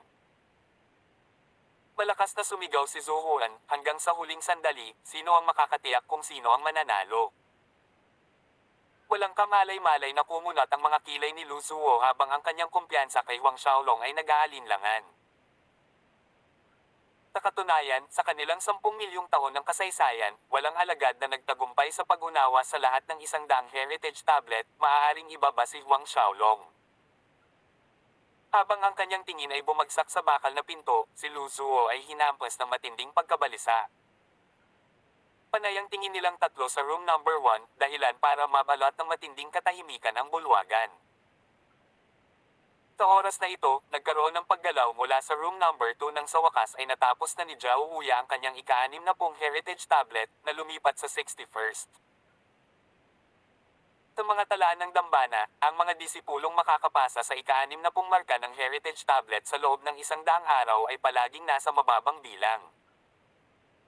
Gayunpaman, sina Ren Shanghai at Zhou Huan ay hindi maganda ang pakiramdam, halos hindi napapansin ang paggalaw. Ang isa pang 2 araw ay lumipas sa ilalim ng napaka-tense na kapaligiran. Ang tatlong ninuno ay nanatili ang kanilang mga tingin sa unang silid, ngunit wala pang anumang paggalaw hanggang ngayon. Halos walang natira sa kalat-kalat na balbas ni Lu Zuo, na sinira ni Lu Zuo mismo. Sina Ren Shanghai at Zhou Huan ay patuloy na umaawit sa kanilang mga puso, mabigo, mab-aigo, mab-aigo. Sa kabila ng kanilang game time na negatibong pag-awit, ang bakal na pinto ng numero 1 ng silid ay biglang nagbuga ng napakaningning na liwanag, lumalawak palabas, na mas maliwanag kaysa sa ibang mga pagkakataon noon. Nanginig sina Ren Shanghai at Zhou Huan, ang hindi pagpayag na nakasulat sa kanilang mga mukha, na sinamahan ng puot pagsisisi, at hindi paniniwala. Ang kanilang mga mata ay naging uhaw sa dugo na eskarlata. Bakit? Nagpakawala ng sama ng loob si Ren Shanghai. Bakit sila pa ang nawalan? Ang mga heritage tablet sa room number 1 ay maaaring hindi gumana. Sumigaw si Zhou Huan, oo, dapat iyon, dapat iyon. Hindi mapakali si Lu Zuo sa kanilang reaksyon, umalangaw-ngaw sa bulwagan ng kanyang masaya at matagumpay na tawa, hahaha, nakakatuwang ito. Pagkatapos ay humagulgol siya, langit, bakit ako ang nanalo muli? Bakit napakahirap para sa akin na matalo kahit isang beses? Naramdaman ni na Ren Shanghai at Zhou Huan ang daloy ng kanilang dugo sa kabaligtaran ng pakikinig sa mga salita ni Lu Zuo. Sa susunod na segundo, dugo sila sa lugar. Tinumang tao na nawala ng kalahati ng kaba ng kanilang sekta ay magsusuka ng dugo. Ang hindi paggawa nito ay magiging mas kakaiba. Ang tanawing ito ay naglagay kay Lu Zuo sa isang masayang kalagayan. Inahaplos niya ang ilang buhok na natitira sa kanyang balbas na may malaking ngiti habang sinasabi, matagal na mula noong nagdaos ang ating barbarian god sect ng celebration banquet. Kapag natapos na itong primordial celestial shrine trip, dapat tayong tatlo ay mag-inuman ng ilang beses. As the host, both of you must give me some face and attend pagdiriwang ng piging. Naramdaman ni na Ren Shanghai at Zhou Huan ang panibagong pagdaloy ng dugo sa kanilang mga puso. Sa oras na ito, sa loob ng room number 1, si Huang Xiaolong ay nakaupo na naka-cross-leg sa harap ng ika-100 heritage tablet na nababalot ng nakakasilaw na liwanag. Lahat ng 100 tableta sa silid ay naglalabas ng parehong nakasisilaw na liwanag sa taginting. Ang nakakasilaw na liwanag na ito ay natipon upang bumuo ng isang ginintoang kulay na tableta na nawala sa noo ni Huang Xiaolong sa isang iglap. Sa sandaling pumasok ang golden tablet sa kanyang noo, ang nakakasilaw na liwanag na bumabalot kay Huang Xiaolong ay sumabog sa nagliliyab na ningning habang ang kulay gintong enerhiya ay damaloy sa kanyang katawan. Nang lumitaw ang ginintoang enerhiya na ito, ang kanyang tatlong kataas-taasang Diyos ay umikot ng baliw. Makalipas ang isang buong araw nang ang ginintoang enerhiya ay nabawasan at ang lahat ay bumalik sa isang estado ng kalmado. Pinuksan ni Huang Xiaolong ang kanyang mga mata, huminga ng malalim. Ang Devil Restraining Tablet. Halos hindi maitago ni Huang Xiaolong ang tuwa na kanyang nararamdaman. Ngayon lang, ang golden-colored na tablet na pumasok sa isip niya ay ang Devil Restricting Tablet, isang low-grade Chaos Divine Artifact. Isang mababang uri ng kaguluhan na banal na artifact Maging ang tatlong sekta na armas ng mga ninuno ay ang karaniwang mga banal na artifact na pinino ng mga master ng Ancient God Realm. Maya-maya, pinatahimik ni Huang Xiaolong ang kanyang pananibik pagkatapos ay tumayo. Tumingin siya sa steel door at naglakad palapit. May natitira pang isang araw, iniisip niya kung ano ang nasa likod nitong bakal na pinto. Nakatayo sa harap ng bakal na pinto na ito, itinoon niya ang dent sa gitna ng pinto. Sa pag-iisip, inactivate niya ang Devil Restraining Tablet na kakakuha lang niya. Ang devil restraining tablet ay lumipad mula sa kanyang noo na akma mismo sa kwadradong dent sa pintong bakal. Halos biglang bumukas ang pinto at dahan-dahang bumukas. Kinuha ang devil restraining tablet, naglakad si Huang Xiaolong papasok pagdating sa isa pang malaking bulwagan. Inilatag niya ang kanyang banal na sentido habang nakatayo siya sa gilid ng bulwagan at natuklasan na ang iba pang siyam na silid ay konektado din sa bulwagan na ito. Isang jade box ang inilagay sa gitna ng bulwagan, ngunit maliban dito ay wala nang iba pa sa malaking espasyong ito. Naguguluhan, dahan-dahang lumapit si Huang Xiaolong sa jade box. Sa katunayan, ang jade box ay kalahating metro lamang ang haba na may lapad ng palad na naglalabas ng magandang jadeite lustre. Angkol sa pagpindot, ang buong jade box ay ginawa mula sa pinakamagandang imperial green jade ng Divine World. Sinasabi na ang isang kahon na ginawa mula sa imperial green jade ay maaaring mapanatili ang mga bagay na itinatago sa loob ng 1 bilyong taon na parang ito ang unang araw. Ito ay isang napakabihirang at mahalagang uri ng jade. Kinuha ni Huang Xiaolong ang jade box, pinaikot ang God Force mula sa kanyang 3 Supreme Godheads upang basagin ang mga layer ng mga paghihigpit na inilagay dito. Nang makita niya ang nasa loob ay natigilan siya saglit. Nakalagay sa loob ang isang special na singsing na gawa sa parehong mahalagang Imperial Green Jade, at sa tabi nito ay isang jade token na bahagyang mas maliit sa palad. Kinuha ni Huang Xiaolong ang jade token, tinitigan itong mabuti. Sa harap ng jade token ay ang figure ng isang dalubhasa ng tao na nakatapak sa isang diablo sa ilalim ng kanyang paa, habang sa likod ay ilang mga sinaunang karakter. Ang sektang nagpipigil sa diablo. Inalis ni Huang Xiaolong ang jade token at lumipat sa Imperial Green Jade Spatial Ring, binuksan ang mga paghihigpit nito. Pagtingin sa loob ng spatial ring, napatulala si Huang Xiaolong. Inilagay sa loob ng mahigit 50 tangkay ng 40 milyong taong gulang na mga halamang gamot. Mayroon ding 3 espiritual na ugat sa loob, lahat ay mababa ang rango grade 4. Mababang rango grade 4 na espiritual na ugat. Nanlaki ang mga mata ni Huang Xiaolong at bumilis ang kanyang paghinga. Ang kanyang cultivation ay kasalukuyang nasa peak mid-4th order heavenly god realm.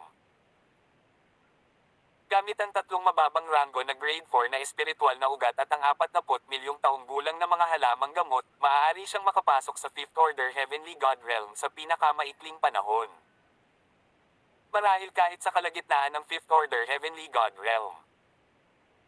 Makalipas ang mahabang panahon, huminga ng ilang malalim si Huang Xiaolong upang pakalmayan ang kanyang puso na bumabalik-balik sa kanyang dibdib dahil sa hitsura ng mga espiritual na ugat. Lumipat ang kanyang tingin sa nag-iisang lumang libro na nakalagay sa nakataas na dais sa gitna ng spatial ring. Ang pagkakalagay ng lumang aklat na ito, sa gitna mismo ng espasyong ito, ay nagpapahiwatig ng kahalagahan nito. Inalis ni Huang Xiaolong ang libro sa singsing, binuksan ito. Makalipas ang kalahating araw, halos binasa niya ito ng 1 beses mula sa simula hanggang sa pabalat. Ang aklat na ito ay naiwan ng mga tagapagtatag ng 3 sekta. Ang Barbarian God Sect, Elephant Genesis Sect, at ang mga founder ng Great Whale Sect ay talagang mga pangunahing disipulo ng Devil Restraining Sect mula sa Primal Chaos Mainland, mahigit 10 milyong taon na ang nakalilipas. Sa oras na iyon, ang Devil Restraining Sect ay kinugkob ng mga kaaway at nilipol maliban sa kanilang 3 na nagawang makatakas hanggang sa Green Cloud Island kung saan binago nila ang kanilang pagkakakilanlan upang mabuhay, na binuo ang 3 sekta. Ayon sa nakasulat sa aklat, ang disipulo na nagtagumpay sa pag-unawa sa lahat ng daang heritage tablet ay isang bihirang henyo na lilito lamang 1 beses sa loob ng 10 milyong taon, kaya karapat-dapat na makuha ang pinakadakilang divine artifact ng Devil Restraining Sect, ang Devil Restraining Tablet. Ang 3 tagapagtatag ay umaasa na ang disipulo na nakakuha ng Devil Restraining Tablet ay magagawang pagsamahin ang 3 sekta at akayin sila pabalik sa Primal Chaos Mainland, na ipaghihiganti sila sa pamamagitan ng pagtalo sa mga kaaway ng taong iyon. Mapait na ngumiti si Huang Xiaolong, ito ay isang walang pasasalamat na gawain. Tawag. I-prick. I-click. I-subscribe kwentong nobela. Hindi magagapi. Tagalog Translator, Andy Dors, Kabanata 1060. Ilang tablet ang naintindihan mo? Ang pangunahing layunin ni Huang Xiaolong sa pagpasok sa Barbarian God Sect ay ang All Islands Great War upang maabot ang Fortune Mainland. Hindi niya kailanman naisip na maghari sa tatlong pinakakilalang sekta sa Green Cloud Island. Ganoon ba talaga kadali ang pagsasama-sama ng Barbarian God Sect, Great Whale Sect, at Elephant Genesis Sect? Hindi bababasa, ang kanyang paglilinang ay kailangan upang maabot ang sinaunang Diyos Realm bilang pagpigil. Sa pagitan ng mga pahina ng aklat ay isang mapa na nagsasaad ng lokasyon ng bulubundukin kung saan dating himpilan ng Devil Restraining Sect sa Primal Chaos Mainland. Mayroon ding marka na nagpapahiwatig ng nakatagong kaba ng sekta. Ayon sa mga salita na isinulat ng mga tagapagtatag ng tatlong sekta, ang Devil Restraining Sect ay isa sa mga kilalang unang ranggo na puwersa ng Primal Chaos Mainland na may pamana na mas matanda sa 100,000,000 taon. Mayroong 4 na sekta ng kaaway na nag-alyansa upang sirain ang Devil Restraining Sect sa taong iyon, ang Dragon Tiger Gate, Devil Wind Sect, Ice Fiend Palace, at ang Mirage Sword Sect. Bagamat hindi nabanggit ang kapangyarihan ng 4 na sekta ng kaaway na iyon, hindi ito mahirap isipin. Isang punto ang tiyak, ang 4 na sekta na iyon ay nakatayo na mas mataas sa hierarchy kumpara sa kasalukuyang Barbarian God Sect, Great Whale Sect, at Elephant Genesis Sect na pinagsama. Umiling si Huang Xiaolong, iniisip ang Jade Token ng Devil Restraining Sect. Siya ay pinili ng mga founder ng tatlong sekta bilang tagapag-ingat ng Devil Restraining Tablet at Jade Token. Sa madaling salita, siya ang magiging hepe ng Devil Restraining Sect. Kapag nakapasok na ang kanyang cultivation sa Ancient God Realm, magagawa niyang ganap na pinuhin ang Devil Restraining Tablet gayon din ang Jade Token na magpapatatag sa kanyang Sect Chief Identity. Puntong hininga, kalimutan mo na, tumutok muna tayo sa All Islands Great War. Pulong ni Huang Xiaolong sa sarili. Unang dumating ang Fortune Mainland, pagkatapos ay pumasok sa Ancient God Realm. Taka lang niya titingnan ang Primal Chaos Mainland. Inilagay ni Huang Xiaolong ang Jade Box, Jade Ring, mapa at lahat ng iba pa. Sa oras na ito, kumislap ang isang nakasisilaw na liwanag at nabaligtad ang mundo. Sa sumunod na segundo, lumitaw si Huang Xiaolong sa unang bulwagan kung saan naghihintay sina Lu Zuo, Ren Changhai, at Zhou Huan. Matamis na ngumiti si Lu Zuo habang tinitingnan si Huang Xiaolong na nagdulot ng malamig na panginginig sa kanyang bulugad. Sa sandaling lumitaw si Huang Xiaolong, ang mga mata ni Ren Changhai at Zhou Huan ay halos sumabog sa galit na nanlilisik sa kanya na para bang ang kanilang mga titig ay maaaring dumudurog sa kanya. Ang kanilang mga reaksyon ay naguguluhan kay Huang Xiaolong, kahit na matagumpay niyang naintindihan ang lahat ng mga heritage tablet, kailangan bang ituro ang matinding puot sa kanya. Hindi nagtagal, pinalabas din sina Zhao Huya, Deng Wei, at ang iba pa mula sa kani-kanilang silid. Agad na nakita ni Zhao Huya si Huang Xiaolong. Umiti siya kay Huang Xiaolong, nagtanong, Huang Xiaolong, ilang heritage tablet ang naintindihan mo? Mapalad akong nakakumpleto ng 63. Ang kanyang boses ay puno ng halatang kasiyahan. 63 tableta. Si Deng Wei at ang iba pang 8 disipulo ay napamura sa gulat na nakatingin kay Zhao Huya. Ayon sa kanilang kaalaman, sa nakalipas na 10,000,000 taon, ang record ay 67, ngunit talagang naunawaan ni Zhao Huya ang 63 heritage tablet. Kapag kumalat ang mensaheng ito, tiyak na magdudulot ito ng kaguluhan. Namula ang mga mukha ni Ren Changhai at Zhou Huan nang makita si Zhao Huya na sadyang magpakita sa harap ni Huang Xiaolong. Mukhang marami na itong nangyayari nitong mga nakaraang araw. Sumulyap si Huang Xiaolong kay Zhao Huya mula sa gilid ng kanyang mata at tumingin sa malayo, masyadong tamad na abalahin siya. Nang makitang hindi siya sinagot ni Huang Xiaolong, ang unang naisip ni Zhao Huya ay ang kanyang pagganap ay masyadong katamtaman para banggitin. Nang may sasabihin pa sana siya, biglang sumingit si Ren Changhai, Huang Xiaolong, dahil naintindihan mo na ang lahat ng 100 heritage tablet, malamang nabuksan mo na ang bakal na pinto sa dulo ng kwarto. Agad na napatulala si Zhao Huya, nakaawang ang kanyang bibig sa gulat at hindi makapaniwala. 100 heritage tablets. Si Deng Wei at ang iba pang mga disipulo ay may katulad na ekspresyon. Ano ang nasa likod ng bakal na pinto? Habang si Zhao Huya, Deng Wei, at ang iba pa ay gulat na gulat pa rin, si Zhou Huan ay tumahol ng mahigpit kay Huang Xiaolong, na nagbibigay ng impresyon na siya ay magiging magaspang kung tatanggi si Huang Xiaolong na sumagot. Lumakad si Lu Zuo sa gilid ni Huang Xiaolong, pumarap kina Ren Changhai at Zhou Huan na may makahulugang ngiti. Hehe, si Huang Xiaolong ay isang disipulo ng aking barbarian god sect. Kung ano ang nasa likod ng pinto ay hindi isang bagay na maaari ninyong tanungin sa kanya. Nanlungo ang mga mukha ni Ren Changhai at Zhou Huan nang marinig ang mga salita ni Lu Zuo. Ang Primordial Celestial Shrine na ito ay itinayo ng mga founder ng ating tatlong sekta. Bilang mga ninuno ng Elephant Genesis Sect at Great Whale Sect, natural na may karapatan tayong magtanong kung ano ang nasa likod ng pintong iyon. Pinaluktot ni Ren Changhai ang dahilan para pabor sa kanya. Tamad na gumuhit si Lu Zuo, dahil namamatay kayong dalawa, bakit hindi kayo pumasok at subukang unawain muli ang mga heritage tablet? Hanggat naiintindihan ninyong dalawa ang lahat ng mga tablet sa loob, natural na malalaman ninyo. Si Ren Changhai at Zhou Huan ay natulala, hindi nila ito inaasahan mula kay Lu Zuo. Napalitan ng galit ang dahilan at sabay silang sumigaw ng, ikaw. Ang pag-unawa sa lahat ng mga pamana na tableta ay higit na umaasa sa sariling talento, at ang antas ng kanilang mga talento ay naayos, kahit na sinubukan nilang unawain ang mga tabletang ito ng 100 beses, ang resulta ay magiging pareho, anuman ang kanilang paglilinang. Noong nakaraan, sa kanilang kabataan, sina Ren Changhai at Zhou Huan ay parehong umabot sa 63 tableta. Xiaolong, alis na tayo. Sabi ni Lu Zuo kay Huang Xiaolong, nakangiti ng matamis. Hindi niya pinansin sina Ren Changhai at Zhou Huan, tumalikod at umalis habang naghuham ng kaunting tun. Iniisip ni Huang Xiaolong kung ang himig na iyon ay nilikha mismo ni Lu Zuo o ng iba, ngunit ang hamang ni Lu Zuo ay medyo maganda. Napakaraming masalimuot na emosyon ang bumahalot sa puso ni Ren Changhai at Zhou Huan, ngunit karamihan ay galit. Halos nakalimutan kong ipaalam sa inyong dalawa. Sa loob ng 2 buwan, pupunta ako sa iyong Elephant Genesis Sect at Great Whale Sect. Sa loob ng 2 buwang ito, mangyaring huwag-alisan ng laman ang mga yaman ng iyong mga sekta. Umiti si Lu Zuo, ang pagbabalik mula sa panunumpa ng dugo ay hindi katawa-tawa.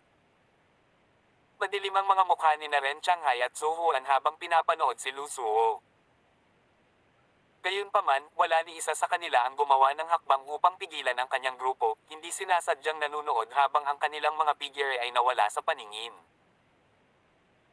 Pagamat silang tatlo ay mga Ancient God Realm Cultivator, ang lakas ni Lu Zuo ay mas mataas kaysa sa kanila, na naging dahilan din kung bakit bahagyang nangamba sina Ren Changhai at Lu Zuo sa pagharap sa kanya. Pagkaraan ng 10 araw, ang tatlong grupo ni Lu Zuo ay bumalik sa Barbarian God Sect. Sa oras na ito, ang balita ni Huang Xiaolong na nauunawaan ang lahat ng heritage tablet sa loob ng Primordial Celestial Shrine ay kumalat ng mas mabilis kaysa sa napakalaking apoy. Siyempre, nakarating din sa Chen Hao, Gao Yang, Zhuang Huan, at Huang Junfei ang nakakagulat na balitang ito. Ang punk na iyon ay napakapangit. 100 heritage tablet sa loob ng 100 araw, tao pa rin ba siya? Pakasagalit ang mukha ni Gao Yang, narinig ko na ang punk ay umabot na sa peak sa kalagitnaan ng ika-4 na Order Heavenly God Realm sa loob ng ilang maikling araw. Hindi pa banggitin ang mga chismis na lumilipad sa paligid na nagsasabi na nakakuha siya ng ilang kaguluhang espiritual na damo mula sa likod ng selyadong pinto. Sinabi ni Zhuang Huan na may galit, nagtataka ako kung totoo ito. Kung oo, mas mahirap para sa atin na patayin siya mamaya. Huminga ng malalim si Chen Hao, huwag kang masyadong mag-alala, nakatanggap ako ng mensahe na nagsasabing nakipagpustahan ang ancestor sa Elephant Genesis Sect at Great Whale Sect's ancestors. Ang dalawa pang ninuno ay nawala ng isang grade 4 na espiritual na ugat bawat isa at kalahati ng kaba ng kanilang sekta.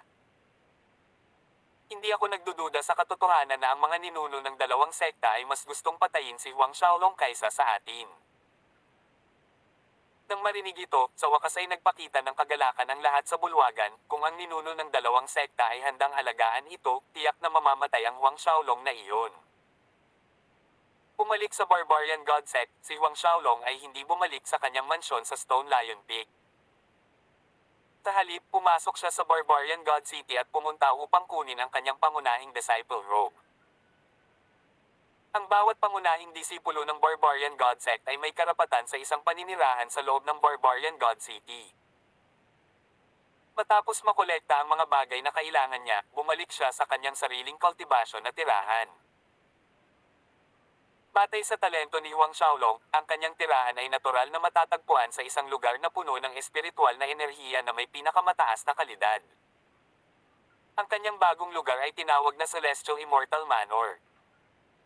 Ang dalawang salita ay naglabas ng aura ng vicissitude, sinaunang at dominanti. Tawag. I-prick. I-click. I-subscribe kwentong nobela. Hanggang dito na lang muna mga masters. Salamat sa pagsubaybay mga lods. Abangan lamang ang kasunod na episode ng hindi magagapi dito sa ating channel. Kwentong nobela.